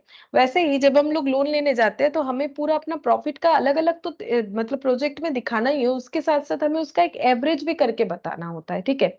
तब जाके लोन मिलता है। ऐसा एक एक बार बताएंगे तो नहीं मतलब प्रॉब्लम है, तो नहीं होता है, ठीक है। हमें एक साथ बताना पड़ता है। तो हम लोग क्या कर रहे हैं, फ्यूचर, जैसे तुम लोग का रिजल्ट तो निकल गया है, तो तुम लोग जो बता रहे हो वो इंसिडेंट ऑलरेडी ऑकर्ड है उसका बता रहे हो। लेकिन एग्जाम से पहले अगर कोई पूछता तो एक्सपेक्टेड बताते ना, कि हाँ मुझे लग रहा है कि मुझे इतना मिल जाएगा। तो यहाँ पर वही चीज हम लोग कैलकुलेट करेंगे, ठीक है, मैथमेटिकली कैलकुलेट करेंगे। तो यहाँ पर इसको म्यू से डिनोट किया जाता है, इसको क्या रीड किया जाता है, म्यू, ठीक है। इसे हम लोग बोलते हैं म्यू। म्यू हमें इसका जो है प्रोनाउंसिएशन म्यू करना है, और ये ऐसे लिखा जाता है, यू के जैसा ही है लेकिन यहाँ पर ऐसे एक रहेगा, ठीक है, दैट इज म्यू। म्यू बोलते हैं मैथ्स में इसे। तो देखो अभी जो मैंने बताया उसी को हम समझाते हैं। जैसे मान लो ईयर 1 में 3 साल का हम लोगों ने एक प्रोजेक्ट रेडी किया है, जहां पर हम लोगों ने अपना प्रॉफिट जो है उसका एक्सपेक्टेड वैल्यू लिखा है, सपोज 1 लाख, कि फर्स्ट ईयर हमारे बिजनेस से हमें 1 लाख मिल जाएगा, नेक्स्ट ईयर मान लो 2 लाख मिल जाएगा। ये हम लोग का क्या है, रैंडम एक्सपेरिमेंट, ठीक है। कुछ कंफर्मेशन नहीं है, रैंडमली हमें ऐसे लग रहा है कि हाँ पहले साल 1 लाख कमा लेंगे प्रॉफिट, दूसरे साल 2 लाख, तीसरे साल 3 लाख, ठीक है। अब प्रोबेबिलिटी भी पूछा जाएगा, ठीक है, प्रोबेबिलिटी भी हमें निकालना है। तो प्रोबेबिलिटी का मतलब है 1 लाख अर्न कर लेंगे प्रॉफिट, इसका प्रोबेबिलिटी क्या है, सपोज 50%, 2 लाख अर्न कर लेंगे इसका प्रोबेबिलिटी सपोज 30%, 3 लाख कर लेंगे इसका 20%, ठीक है।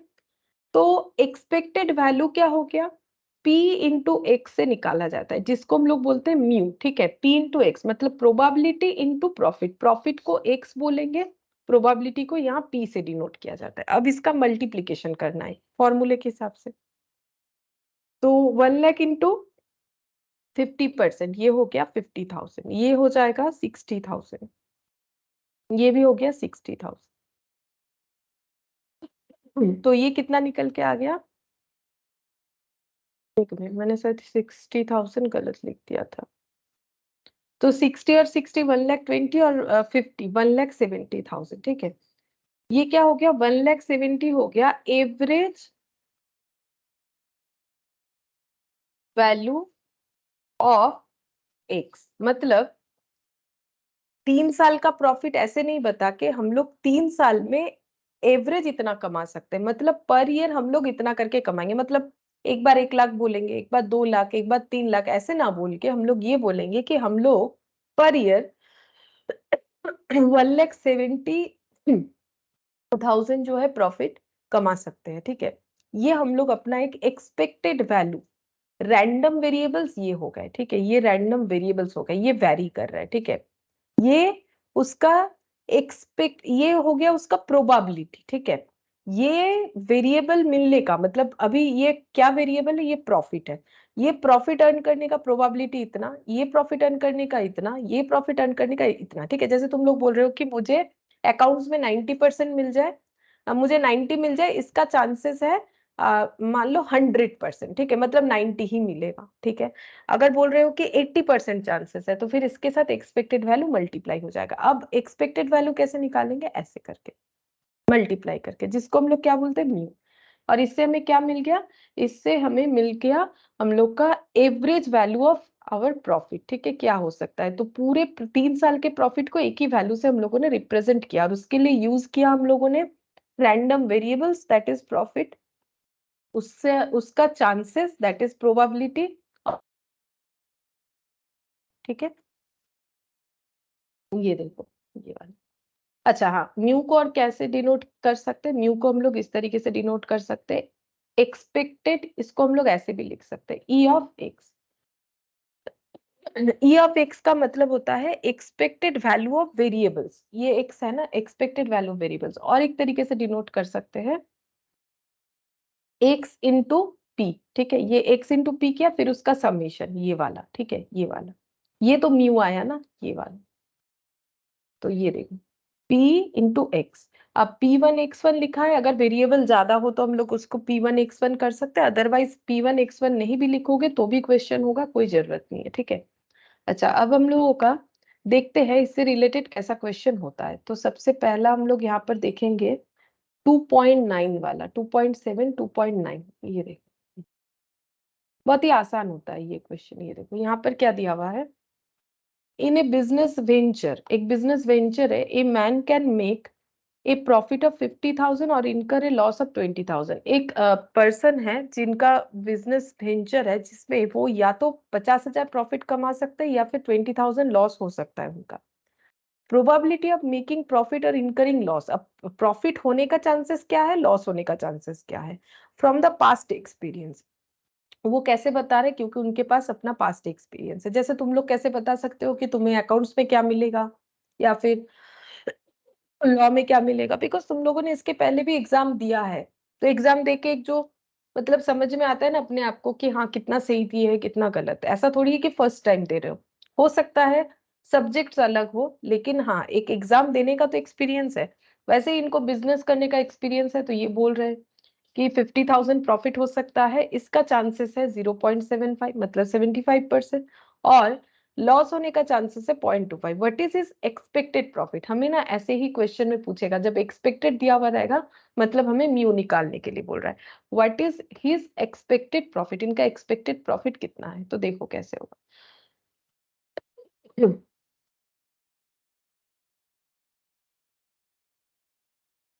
15.29, यहाँ पर हम लोग क्या कॉलम बनाएंगे, इसमें हमेशा यही सब कॉलम होता है, ठीक है। तो ईयर का कॉलम बनाओ तो बना सकते हो, वैसे ईयर नहीं है, ये एक ही साल का हमारा एक्सपेक्टेशन दिया हुआ है। तो एक एक्स हो जाएगा, एक पी हो जाएगा, और एक्स इंटू पी, जिसे हम लोग बोलते हैं म्यू, या फिर जिसे हम लोग बोलते हैं ई ऑफ एक्स, या फिर ऐसे भी बोल सकते हैं, ठीक है। ये आदत रखो, क्योंकि कुछ हमारे पास ऐसे क्वेश्चन आ जाएगा, मतलब एमसीक्यू बेस्ड, जहां पर ये सिर्फ ये ऐसे ऐसे मतलब दे दे, ठीक है, मतलब ई ऑफ एक्स दे दे, फिर ये अगर भूल जाओगे कि सिर्फ एक्स पे ही याद रख रहे हो, ये नहीं रख रहे हो, फिर गड़बड़ हो जाएगा, इसीलिए सारी चीज मैंने लिखवा दी। तो वेरी क्या कर सकता है, प्रॉफिट और लॉस। तो प्रॉफिट होने का चांसेस है 50, प्रॉफिट होगा 50,000 रुपीज का, इसका चांसेस है 0.75, क्वेश्चन में ही दिया हुआ रहेगा, ठीक है। और लॉस हो जाएगा 20,000 का, इसका चांसेस है, ये लॉस है इसीलिए मैंने नेगेटिव में दिखा है, 0.25, ठीक है। ये क्वेश्चन में दिया है, अब एक्सपेक्टेड वैल्यू निकालना है तो मल्टीप्लाई करना है, तो मल्टीप्लाई करेंगे, ठीक है। 50,000 इंटू 0.75, 37,500, और ये 1/4 हो जाएगा, मतलब 5,000 नेगेटिव। तो ये दोनों का टोटल करना पड़ता है, तो टोटल करने से कितना हो जाएगा, 37,500 माइनस 5,000, तो ये हो गया 32,500, ठीक है। यही आंसर होगा, हमें पूछा है, देखो पूछा क्या है, पूछा है एक्सपेक्टेड प्रॉफिट, तो ये प्रॉफिट ही निकल के आया है, दोनों नेट होके, ठीक है। तो एक्सपेक्टेड प्रॉफिट इतना हो गया, ये 32,500, ठीक है। अच्छा, इसके बाद हम लोग एक सेट में एक क्वेश्चन करते हैं, ठीक है। सेट बी का क्वेश्चन नंबर 21,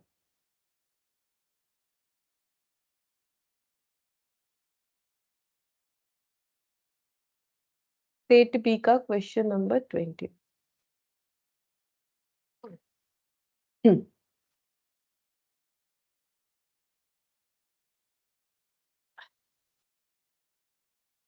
ये रहा, ये वाला, ठीक है।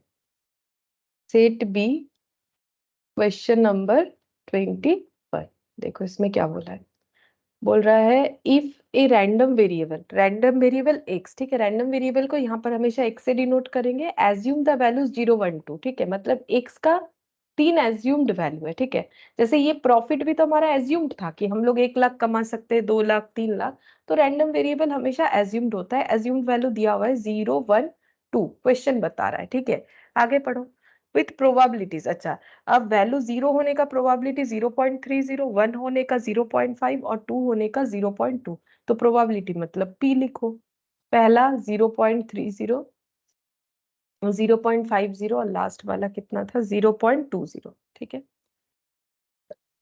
अब क्या बोला है देखो, देन इट्स एक्सपेक्टेड वैल्यू मतलब ई ऑफ एक्स, मतलब म्यू, मतलब पी इंटू एक्स, एक ही बात है। एक चीज भी लिख सकते हो, बस प्रैक्टिस के लिए हम बार बार लिख पा रहे हैं, जब तुम लोगों का आदत हो जाएगा तो ये सारा चीज लिखना जरूरी थोड़ी ना है, ठीक है। तो ये 0 हो गया, ये 0.50, ये मल्टीप्लाई होने से 0.40, तो ये सब ऐड हो जाएगा, ऐड होने से हो गया 0.90, देखो कितना आसान है, 0.90 ऑप्शन मिल जाएगा हमें, ऑप्शन सी हो गया।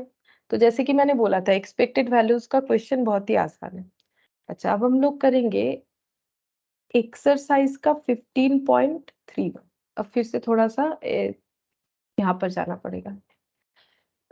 15.31 में एग्जाम्पल का ये वाला, देखो यहाँ ना कॉम्बिनेशन भी लगेगा, देखो बोल रहा है Moidul draws 2 balls from a bag containing 3 white and 5 red ball, ठीक है। तो एक बॉल है, सॉरी एक बैग है जहां पर 3 white और 5 red ball है, ठीक है। चलो पहले ये ड्रॉ करते, 3 white और 5 red ball है, ये हो गया बैग,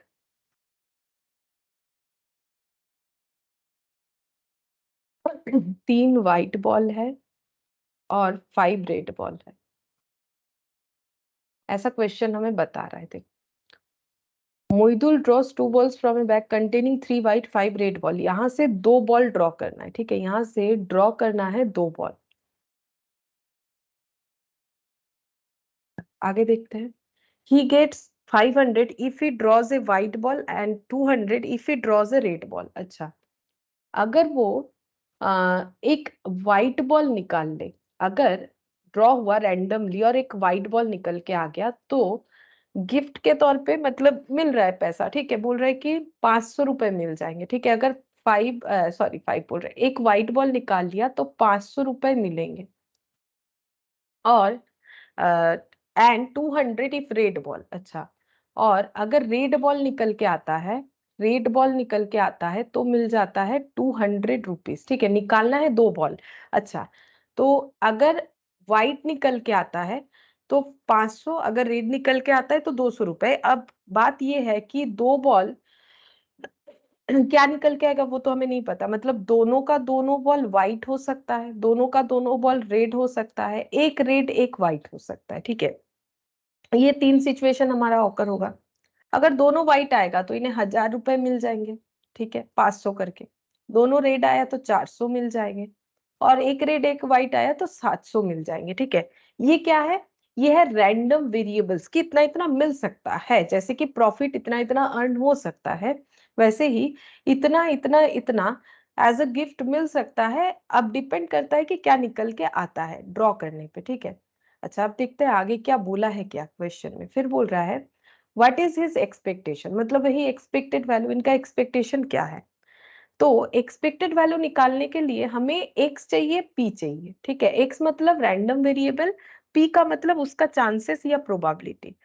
अब एक्सपेक्टेड वैल्यू तो हम लोग के पास आ गया, ठीक है, सॉरी, हम लोग के पास एक्स तो आ चुका है, एक्स का मतलब रैंडम वेरिएबल, तो इन्हें एज अ गिफ्ट कितना कितना मिल सकता है, 1000, 700 या 400, ठीक है। ये तीनों में से कोई एक मिल सकता है, मतलब इनका एक्स का वैल्यू तो हमें पता चल गया, एक्स का वैल्यू कितना हो रहा है, ठीक है। इनका एक्स का वैल्यू क्या क्या हो सकता है यहाँ पर लिखते हैं। इनका एक्स का वैल्यू हो सकता है 500 प्लस 500, यानी कि 1000, अगर दो व्हाइट निकल के आए। अच्छा, 200 प्लस 200 हो सकता है अगर दोनों रेड निकल के आए, और 200 प्लस 500 हो सकता है अगर एक व्हाइट और एक रेड निकल के आता है। तो हम लोग को बोला है एक्सपेक्टेड वैल्यू निकालो, ठीक है, एक्सपेक्टेड वैल्यू तो निकाल लेंगे, मतलब म्यू निकालने बोला है, या फिर बोलो तो ई ऑफ एक्स निकालने बोला है, या फिर पी इंटू एक्स। तो एक्स तो पता है, पी नहीं पता, तो पी ढूंढना पड़ेगा। प्रोबेबिलिटी जो कि इस क्वेश्चन में मिसिंग है, मेन बात इस क्वेश्चन का यही है कि हमारे पास पी मिसिंग है।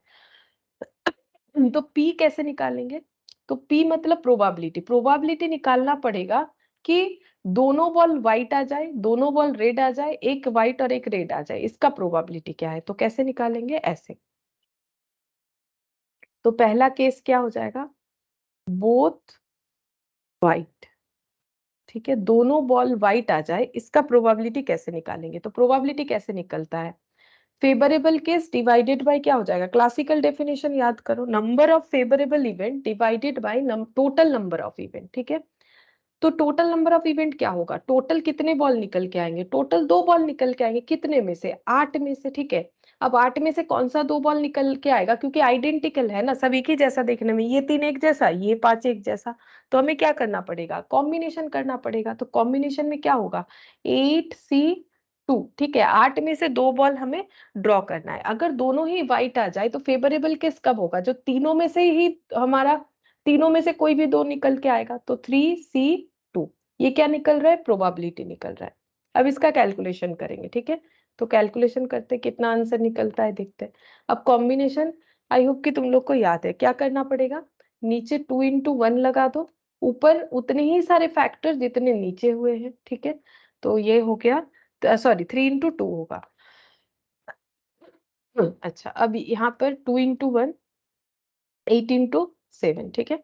अच्छा, अब कैलकुलेशन कैसे करेंगे, सिंपल है, यहाँ पर हो गया 2 into 1 कैंसिल आउट हो जाएगा, ऐसे करके भी कर सकते हैं, मल्टीप्लाई कर लो, ठीक है, छोटा सा ही डिजिट है।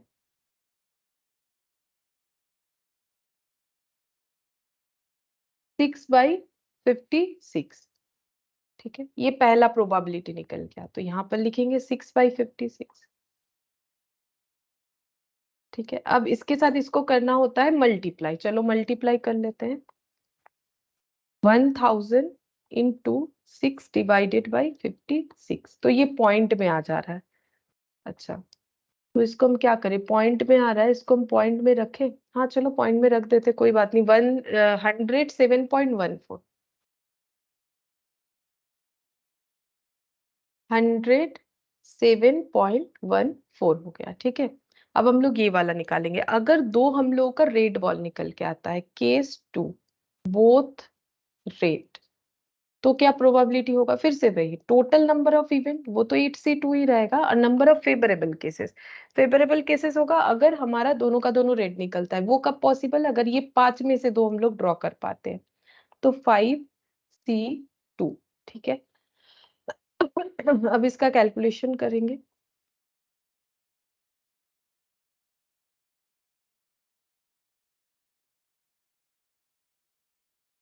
5 इंटू 4, 8 इंटू 7, तो ये हो गया। यहाँ पर ऐसे भी कैलकुलेट कर सकते हैं, ये 2 हो गया, ये 4, मतलब 10/28, ठीक है। ये हो गया 10/28, लिख लेते हैं 10/28, 10/28। अब देखते हैं इसका कितना आ रहा है। 400 इंटू, 400 इंटू,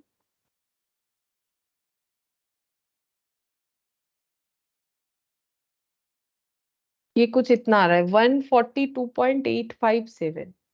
अच्छा, 142.857, मतलब 86 लिख लेते हैं। और एक वाइट और एक रेड अगर निकल के आए तो क्या, कितना प्रोबेबिलिटी होता है? केस 3, 1 रेड एंड 1 वाइट, तो कैसे होगा? तो देखो टोटल नंबर ऑफ केसेस तो उतने ही होंगे, 8C2। एक रेड आएगा, 5 में से एक निकालते हैं, और 3 में से एक निकालते हैं, तो एक वाइट आ जाएगा, ठीक है। अच्छा, अब ये दोनों एक साथ होना चाहिए, तो एंड है तो मल्टीप्लीकेशन होगा। 5/1 इंटू 3/1, 2 इंटू 1, और 8 इंटू 7, 15/28। प्रोबेबिलिटी लिखते हैं 15/28।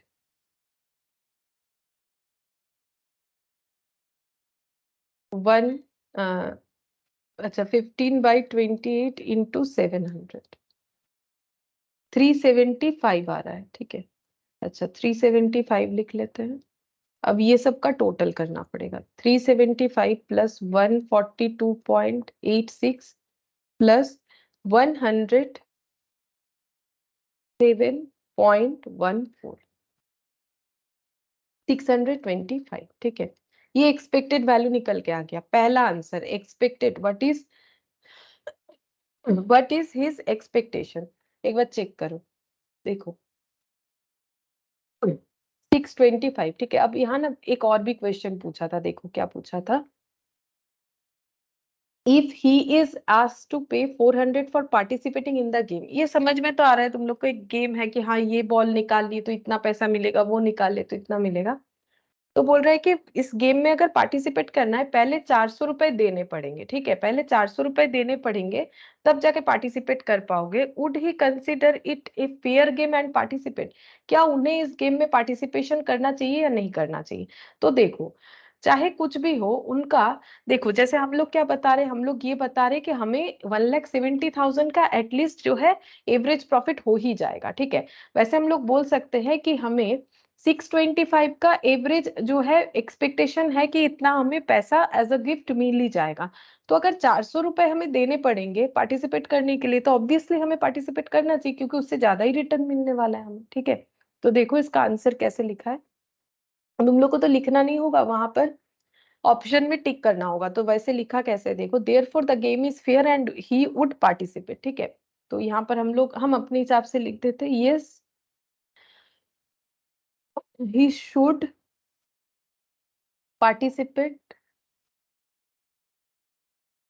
एज 400 लेस देन 625, है ना। 400 रुपए जो उन्हें देना पड़ रहा है मैच खेलने के लिए, वो कम है 625 से, तो ऑब्वियसली उनको पार्टिसिपेट करना चाहिए। ठीक है, इस क्वेश्चन में जो नया चीज था वो क्या था, हमारे पास पी मिसिंग था। ठीक है, तो पी हम लोगों ने कैसे निकाला, वही तो हम लोगों ने इतना दिन पढ़ा, प्रोबेबिलिटी। प्रोबेबिलिटी में हम लोगों ने पी जिस तरीके से निकाला उसी तरीके से ही हमें निकालना पड़ेगा। ठीक है, अब सेम ऐसा ही क्वेश्चन हमें मिलेगा सेट सी का क्वेश्चन नंबर 23। हम लोग वो वाला क्वेश्चन करेंगे, सेट सी का क्वेश्चन नंबर 23।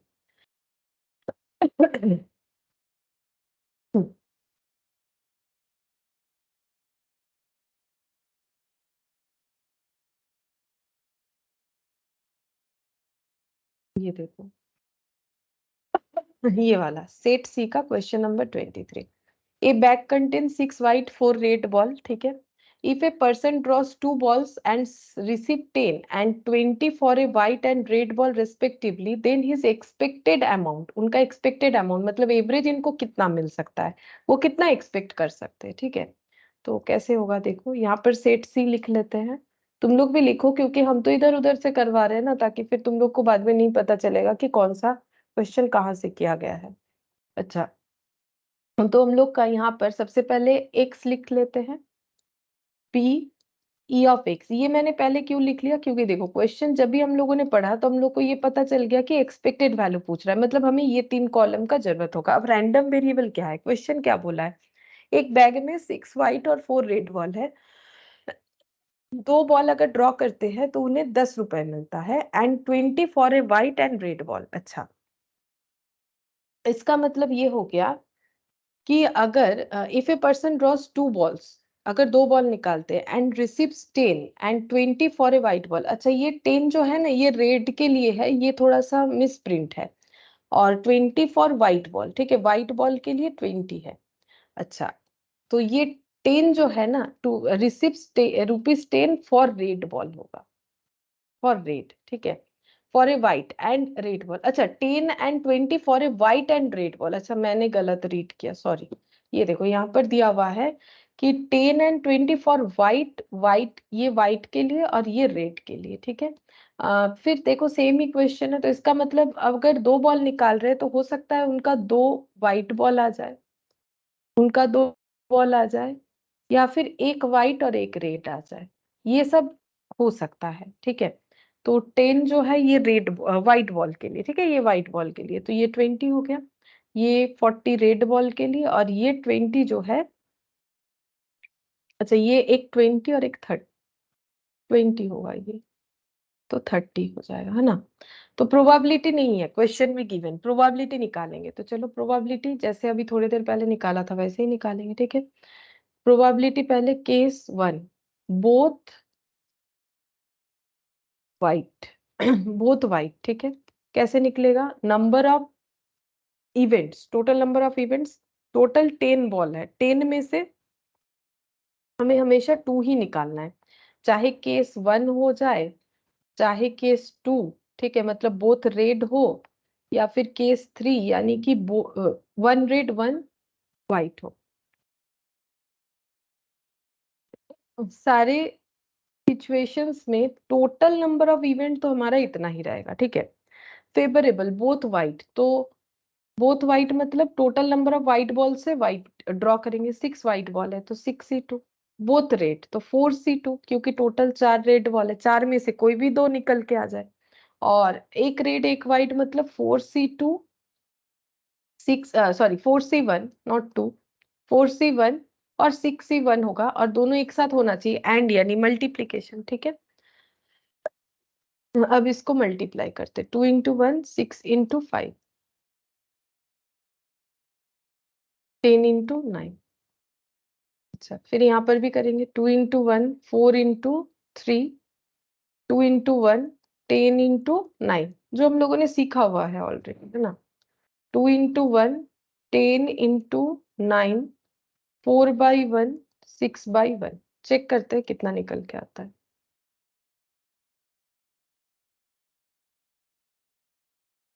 अच्छा, ये हो जाएगा हम लोग का 3 15, और ये हो गया 45।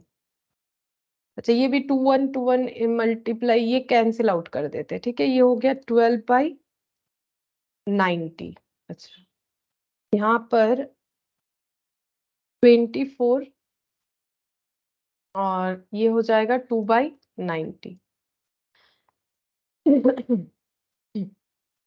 48/90, ठीक है, 48/90 हो गया।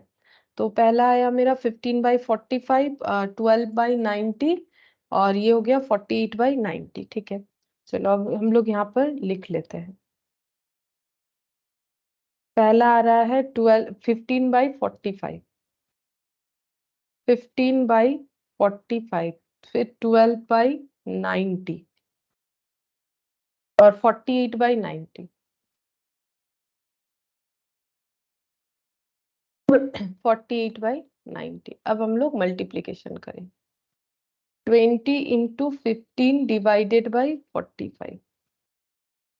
तो पॉइंट में आ रहा है कुछ 6.66 ऐसा आ रहा है, ठीक है, 6.67 लिख लेते हैं। अच्छा, 40 into 12/90, 5.33। 30 divided by 90 into 48, 16। 16 plus 5.33 plus 6.67, 28 आ रहा है। देखते हैं, एक्सपेक्टेड वैल्यू ही पूछा था, 28। ये रहा 28, ऑप्शन डी, ठीक है। ये रुपीज है, क्योंकि देखो ये रुपीज है तो मल्टीप्लाई हुआ रुपीज में आया, तो ये भी आंसर हमारा रुपीज में आ गया। ये देख के हम लोग आंसर, अब मान लो किसी में अगर रुपीज का साइन नहीं दिया हुआ है और 28 दिया हुआ है, सपोज मान लो कि ये बी ऑप्शन कुछ ऐसा दिया हुआ रहता, ठीक है, लेकिन हमें रुपीज वाला में ही टिक करना है क्योंकि ये रुपीज से रिलेटेड क्वेश्चन है, ठीक है। तो ये कंफ्यूज करने के लिए दे सकता है, लेकिन तुम लोग को यूनिट पे भी ध्यान रखना है कि हमारा कौन सा यूनिट दिया हुआ है। अच्छा, अब 21 नंबर वाला करेंगे, सेट सी का ही 21।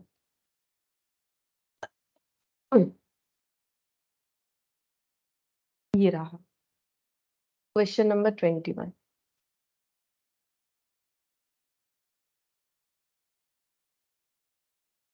Set C question number 21।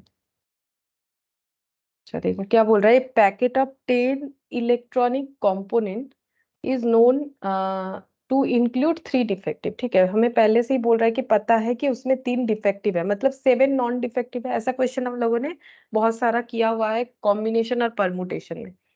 If 4 components are selected from the packet at random, randomly अगर 4 component पैकेट से हम लोग सिलेक्ट करते हैं, what is expected value, मतलब फिर से वही e of x निकालना है ऑफ डिफेक्टिव, ठीक है। तो हमें क्या क्या कॉलम चाहिए, देखो जैसे एक्सपेक्टेड वैल्यू बोलेगा, हमें एक x रैंडम वेरिएबल का चाहिए, एक p प्रोबेबिलिटी चाहिए और एक p इंटू एक्स चाहिए, या फिर जिसे बोलो e ऑफ x चाहिए, या फिर न्यू, ठीक है। लेकिन क्या पूछा क्या है, देखो बोल रहा है expected value of the number of defective, defective जो है इसका एक्सपेक्टेड वैल्यू क्या है। अच्छा, तो देखो इस क्वेश्चन को हम लोग कैसे सॉल्व करेंगे, हम लोग के पास बेसिकली 10 कंपोनेंट है, ठीक है, उसमें से कंफर्म जो है डिफेक्टिव और नॉन डिफेक्टिव। कंफर्म देखो डिफेक्टिव कितने हैं, 3 डिफेक्टिव। चलो 3 डिफेक्टिव, तो इसका मतलब 10 - 3 यानी 7 नॉन डिफेक्टिव, ये कंफर्म हो गया, ठीक है। If 4 components are selected from the packet at random, अगर हम लोग 4 सिलेक्ट कर रहे हैं, ठीक है, 4 सिलेक्ट करना है, ठीक है, 4 सिलेक्ट करना है रैंडमली। अब हमें क्या निकालना है कि कितने सारे जो है डिफेक्टिव हो सकते हैं। तो अगर हम लोग 4 सिलेक्ट कर रहे हैं, अगर मान लो हम लोग चारों चारों के चारों यहाँ से सिलेक्ट करते हैं, ठीक है, देखो जैसे चारों के चारों अगर हम लोग सिलेक्ट यहाँ से करते हैं नॉन डिफेक्टिव से, तो हमारा 0 डिफेक्टिव आइटम आएगा। अगर 4 में से हमारा सिलेक्शन कुछ ऐसा होता है कि यहाँ से 3, यहाँ से 1, ठीक है, तो 1 डिफेक्टिव आएगा। यहाँ से 2, यहाँ से यहाँ पर 2, ठीक है, यहाँ से 2, यहाँ से 2, तो 2 डिफेक्टिव आने का चांसेस है। यहाँ से 3, यहाँ से 1, तो 3 डिफेक्टिव आने का चांसेस है। इस तरीके से हम लोग बोल सकते हैं ना, लेकिन हम लोग ऐसा नहीं बोल सकते कि यहाँ से हम लोग 4 ड्रॉ कर सकते हैं। 4 डिफेक्टिव आइटम नहीं हो सकता है चारों में चारों, ठीक है। जब हम लोग सिलेक्ट करते हैं, देखो मेरा बात समझ में आया कि नहीं, फिर से बताते हैं। जब हम लोग 4 सिलेक्ट करना चाह रहे हैं, अगर हमारा पूरा का पूरा सिलेक्शन ऐसा है कि हम लोग यहाँ से कर रहे हैं नॉन डिफेक्टिव और डिफेक्टिव, देखो अगर हम लोग चारों के चारों सिलेक्शन यहाँ से कर रहे हैं तो 0 डिफेक्टिव आएगा। अगर यहाँ से अगर हम लोग 4 सिलेक्शन यहाँ से कर रहे हैं, ठीक है, 7 में से 4 ले ही सकते हैं, तो हम लोग का डिफेक्टिव 0 हो जाएगा। अगर हम लोग एक डिफेक्टिव लेते हैं तो हम लोगों का 3 नॉन डिफेक्टिव होगा, 3 नॉन डिफेक्टिव लेते हैं। अगर हम लोग जो है 2 नॉन डिफेक्टिव लेते हैं, 2 डिफेक्टिव लेते हैं, ये एक सिचुएशन हो सकता है, और एक नॉन डिफेक्टिव 3 डिफेक्टिव ये हो सकता है। इससे ज्यादा नहीं हो सकता है। क्यों? क्योंकि हमारे पास डिफेक्टिव तो मैक्सिमम 3 ही है। तो हम लोग का जो रैंडम केसेस है डिफेक्टिव होने का वो हो सकता है 0 1 2 3। ठीक है, ये देखो 0 1 2 और 3। अब निकालना क्या है? प्रोबेबिलिटी, ठीक है, जो कि गिवन नहीं है। प्रोबेबिलिटी निकालना है, probability of 0, probability of 1, probability of 2, probability of 3, ये निकाल के देना है। ठीक है, अच्छा देखो कैसे निकालेंगे, हम लोग यहाँ पर निकाल लेते हैं प्रोबेबिलिटी ऑफ 0। प्रोबेबिलिटी ऑफ 0 कैसे निकलेगा? टोटल नंबर ऑफ इवेंट और ऊपर हो जाएगा number of favourable cases. Total number of event क्या है? हमें 10 में से 4 सिलेक्ट करना है, तो 10C4। और 0 का मतलब एक भी डिफेक्टिव ना आए, मतलब हम लोग चारों के चारों नॉन डिफेक्टिव जो कि 7 आइटम्स है उसमें से ड्रॉ कर रहे हैं, तो ऐसा होगा। तो कैसे कैलकुलेशन होगा देख, 4 3 2 1 7 6 5 4, नीचे वही 4 3 2 1 10 9 8 7। ठीक है, इसका कैलकुलेशन करते हैं। 4 3 2 1, 4 3 2 1 cancel out, 7 into 6 into 5 into 4, 10 into 9 into 8 into 7। ठीक है, ये कैंसिल आउट कर दिया। अब देख लो कितना होता है, 5 2 ज़ा 10, 2 2 4, ये 4 कैंसिल आउट। ठीक है, कैंसिल आउट नहीं करके तुम लोग टोटल मल्टीप्लाई करके भी कैलकुलेटर पे कर सकते हो। 7 7 कैंसिल आउट। अच्छा, 1/6, क्योंकि मैंने कैंसिल आउट किया मेरा सिंप्लीफाई होके आ गया। जरूरी नहीं है, तुम लोग चाहो तो पूरा मल्टीप्लाई कर लो। ठीक है, प्रोबेबिलिटी ऑफ 1, एक डिफेक्टिव आए, तो एक डिफेक्टिव आए वो कैसे पॉसिबल है? 3 डिफेक्टिव में से एक ले लिया और बाकी 7 में से 3 ले लिया, और टोटल नंबर तो इतना ही रहेगा, ये देखो। ठीक है, तो यहाँ पर 3/1, 3 2 1, नीचे जितने फैक्टर्स ऊपर भी उतने ही, 7 6 और 5, और 4 3 2 1 10 9 8 7।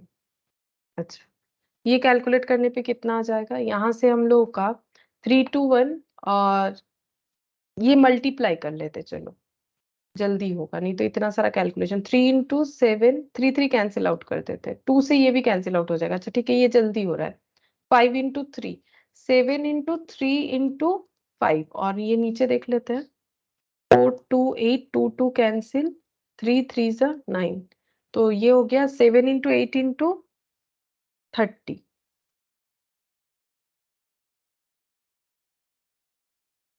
50। एक काम करते हैं, ऐसे लिखते हैं, 10 इंटू 3 इंटू 7, तो और भी कैंसिल आउट हो जाएगा आसानी से, तो 1/2 आ रहा है। ठीक है, ये कैंसिल आउट होके, तुम लोग चाहो तो पूरा मल्टीप्लाई कर लो। ठीक है, मेरा कैलकुलेशन यहाँ पर हम अपने जैसा कर रहे हैं, तो मेरा जो कैंसिल आउट है वो शायद तुम लोगों को एज इट इज करने में दिक्कत हो, तुम लोग अपने हिसाब से करो, कोई प्रॉब्लम नहीं। अब प्रोबेबिलिटी ऑफ 2 करते हैं, देख प्रोबेबिलिटी ऑफ 2, तो 3C2, और यहाँ पर हो जाएगा 7C2 और 10C4,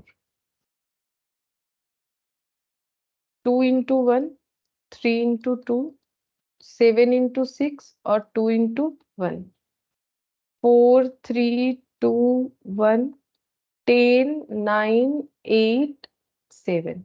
ठीक है, 2 2 कैंसिल आउट, 2 3, 3 इंटू 7 इंटू 3। ठीक है, और ये अभी अभी हम लोगों ने कैंसिल आउट किया था इसके साथ जस्ट इसको, तो इसका कैंसिल आउट करके हम लोग का कुछ इतना आया, 10 3 7, ये लिख लेते हैं देख देख के। ठीक है, ये अभी अभी कैंसिल आउट किया ना, ये हो गया 2 2 3। ठीक है, तो ये और ये कैंसिल, ये और ये कैंसिल, 3/10, 3/10 आ गया। अच्छा, ये हो गया प्रोबेबिलिटी ऑफ 2।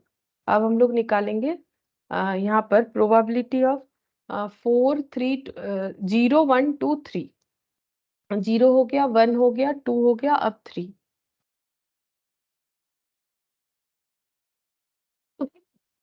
ये टोटल, अच्छा 3 डिफेक्टिव मतलब तीनों में से ही तीनों, 3C3 और यहाँ पर 7C1।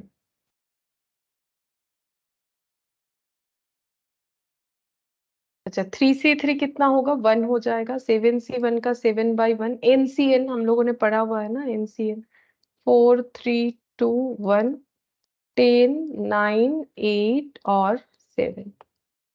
तो ये हो गया 7। 2 कैंसिल आउट, ये 3, 210। तो ये भी कैंसिल आउट होके 1/30। ठीक है, चलो अब लिख लेते हैं। प्रोबेबिलिटी तो मिल गया। अच्छा, पहला 0 होने का 1/6, 1/2, 3/10। 1/6, 1/2, 3/10 और 1/30। अच्छा, अब जिसमें देखो हम लोग अगर ये वाला कैलकुलेट नहीं भी करते तो भी ओके था, क्योंकि देखो यहाँ पर 0 से मल्टीप्लाई होके 0 ही आएगा, तो ये अगर हम लोग इग्नोर कर देते तो भी ठीक है, कोई प्रॉब्लम नहीं। अच्छा, ये हो गया 6/10 और ये 3/30। अब ये सबको हम लोग को करना है टोटल। ठीक है, टोटल कर लेते हैं। अच्छा, 1/2 ये हो गया 0.5। 6/10 0.6 और 3/30 0.1 प्लस 0.6 प्लस 0.5 1.2। ठीक है, एक्सपेक्टेड वैल्यू 1.2 हो गई, मतलब 21 का ए। ठीक है, 21 का ये आंसर हो जाएगा। 1.2 यानी 1.20, एक ही बात है। ठीक है, तो देखो अगर हम लोग का इससे क्वेश्चन आता है ना तो इतना आसान तो नहीं आएगा, मतलब ऐसा क्वेश्चन नहीं आएगा कि डायरेक्टली हम लोग प्रॉफिट या लॉस से कैलकुलेट कर लेंगे। हमारे पास प्रोबेबिलिटी मिसिंग रहेगा, वो निकालना पड़ेगा, यही मेन चीज होगा। ठीक है, अगर एक्सपेक्टेड वैल्यू का क्वेश्चन आता है, देखो बहुत सारा टॉपिक है, समझ में आ रहा है तुम लोग को। अब सारे तरह के क्वेश्चन आए ऐसा जरूरी नहीं है, लेकिन अगर एक्सपेक्टेड वैल्यू का आएगा तो मेरा मानना है कि प्रोबेबिलिटी रिलेटेड ही आए, जहां प्रोबेबिलिटी मिसिंग रहेगा तुम लोग को निकालना पड़ेगा। अच्छा, ये हो गया हम लोग का अभी हम लोगों ने किया क्वेश्चन नंबर सेट सेट सी से हम लोगों ने क्वेश्चन किया। ठीक है, अब हम लोग क्वेश्चन करेंगे 15.30, मतलब यहाँ से क्वेश्चन करेंगे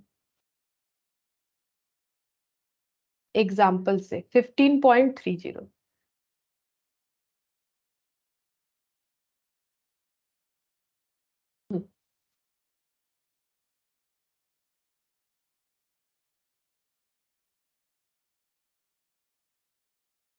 ये रहा, a box contain 12 electric lamp. ठीक है, सेम वैसा ही क्वेश्चन है। Of which 5 are defective, a man selects the lamp at randomly select कर रहे हैं। What is the expected number of defective lamp in the selection. Selection में expected ये है कि कितने सारे डिफेक्टिव लैम्प आ जाए। ठीक है, तो 12 इलेक्ट्रिक लैम्प है, तो क्वेश्चन कुछ इस तरीके का है। सेम टाइप ऑफ क्वेश्चन अभी अभी हम लोगों ने किया भी है। 12 लैम्प है, इसमें से हम लोग का कितने सारे डिफेक्टिव है बता दिया है, 5 डिफेक्टिव, तो 7 नॉन डिफेक्टिव होगा।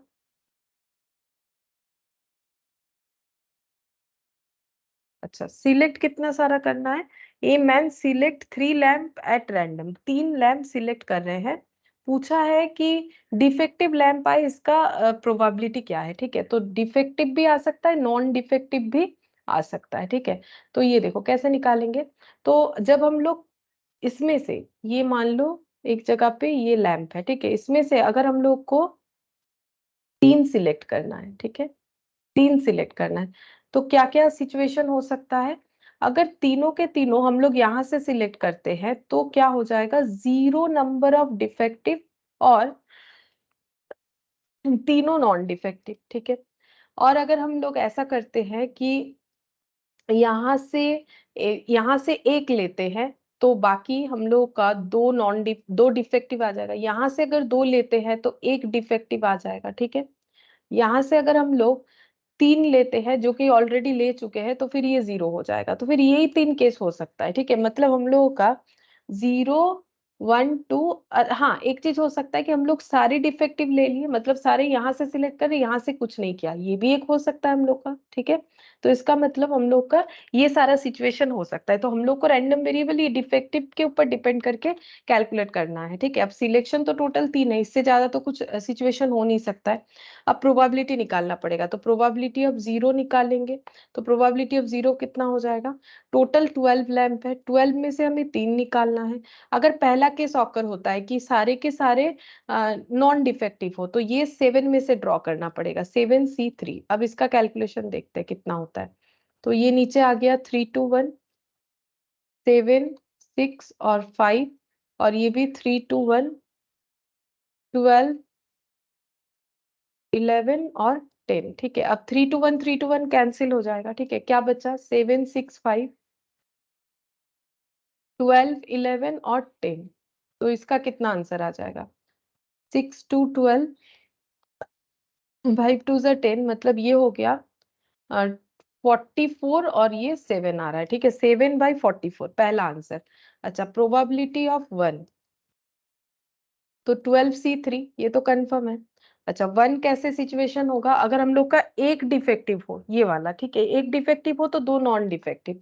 तो एक डिफेक्टिव कैसे होगा? अगर हम लोग 5 में से एक ले रहे हैं और मतलब उसके साथ साथ, ठीक है, 7 में से हम लोग 2 ले रहे हैं और ये दोनों सिचुएशन एक साथ होना चाहिए, तो एंड होगा, ठीक है। अच्छा, यहाँ पर हो गया 5/1, 2 × 1 7 × 6, 3 2 1 12 11 और 10, ठीक है। अच्छा, अब ये कैंसिल आउट करते चलो। 5 7 3 और ये 6 से ये कैंसिल आउट होके 2 हो जाएगा। 2 × 11 × 10 चेक करते कितना आता है। अच्छा, ये हो गया 2, ये तो और कैंसिल आउट नहीं होगा। 21 और ये हो गया 4 44, 21/44 ये सेकेंड वाले का आंसर आया। अच्छा, probability of 2,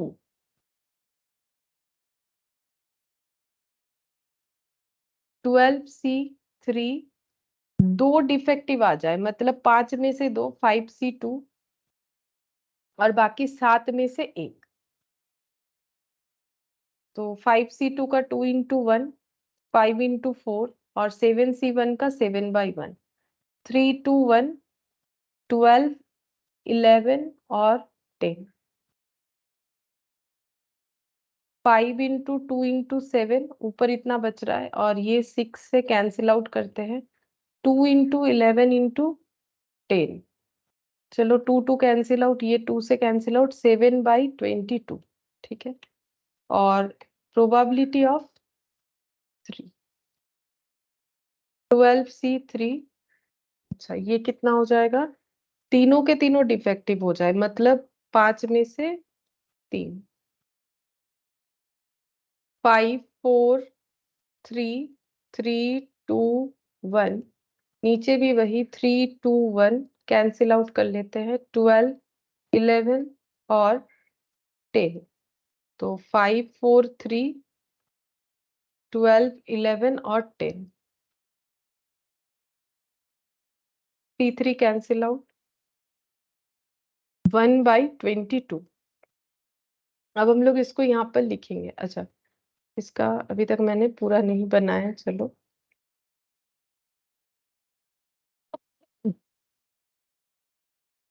E of X, 0 defective 1 2, max to max 3, ठीक है। अब प्रोबेबिलिटी लिखते हैं। 7/44, 21/44,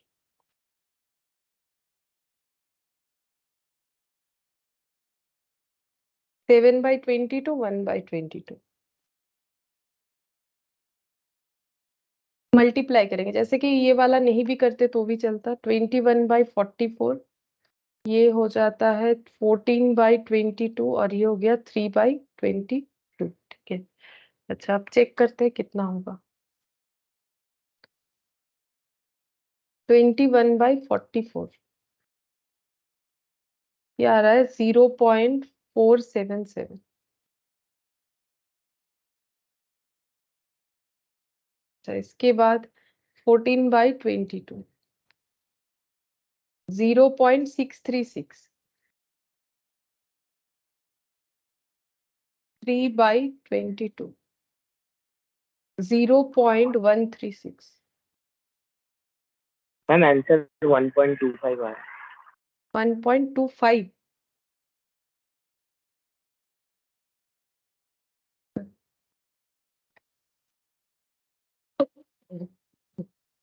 हाँ 1.25 ही होगा, ठीक है। मेरा भी वही आ रहा है, तो मेरा जो आया है 0.477।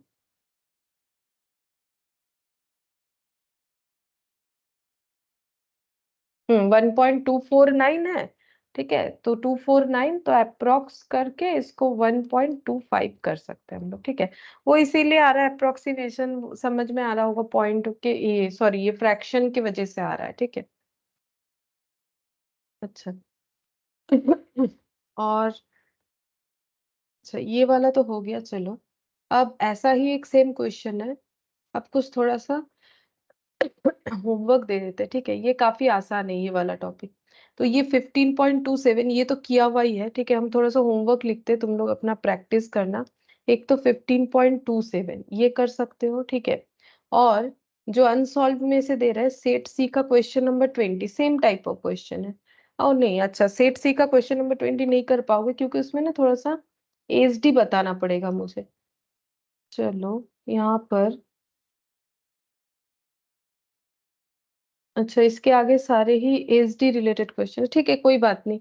ये नहीं कर सकते हो तुम लोग, ठीक है, ये नहीं कर पाओगे। लेकिन ये जरूर कर पाओगे, ठीक है, जो कि सॉल्व्ड है, बट आंसर मत देखो, ठीक है। खुद से करने का कोशिश करो ये वाला, ठीक है, ये हो जाएगा। ये भी शायद एसडी वाला ही क्वेश्चन, अच्छा अच्छा ये रहा। ये एसडी लिखा हुआ है, एसडी, ठीक है, मुझे लगा ये एसडी वाला नहीं है, चलो कोई बात नहीं। होमवर्क कुछ नहीं दे रहा है क्योंकि होमवर्क नहीं कर पाओगे, बिकॉज मैंने एसडी यानी स्टैंडर्ड डेविएशन जो कि बताया नहीं है अभी। तो नेक्स्ट जब हम लोग करेंगे तो स्टैंडर्ड डेविएशन से रिलेटेड जो है वो पॉइंट बाकी है वो हम लोग कर लेंगे। तो मुझे लगता है उसके बाद हम लोगों का कंप्लीट हो जाएगा प्रोबेबिलिटी नेक्स्ट क्लास में, मुझे जितना याद आ रहा है, ठीक है। ठीक है फिर आज इतना ही करते हैं।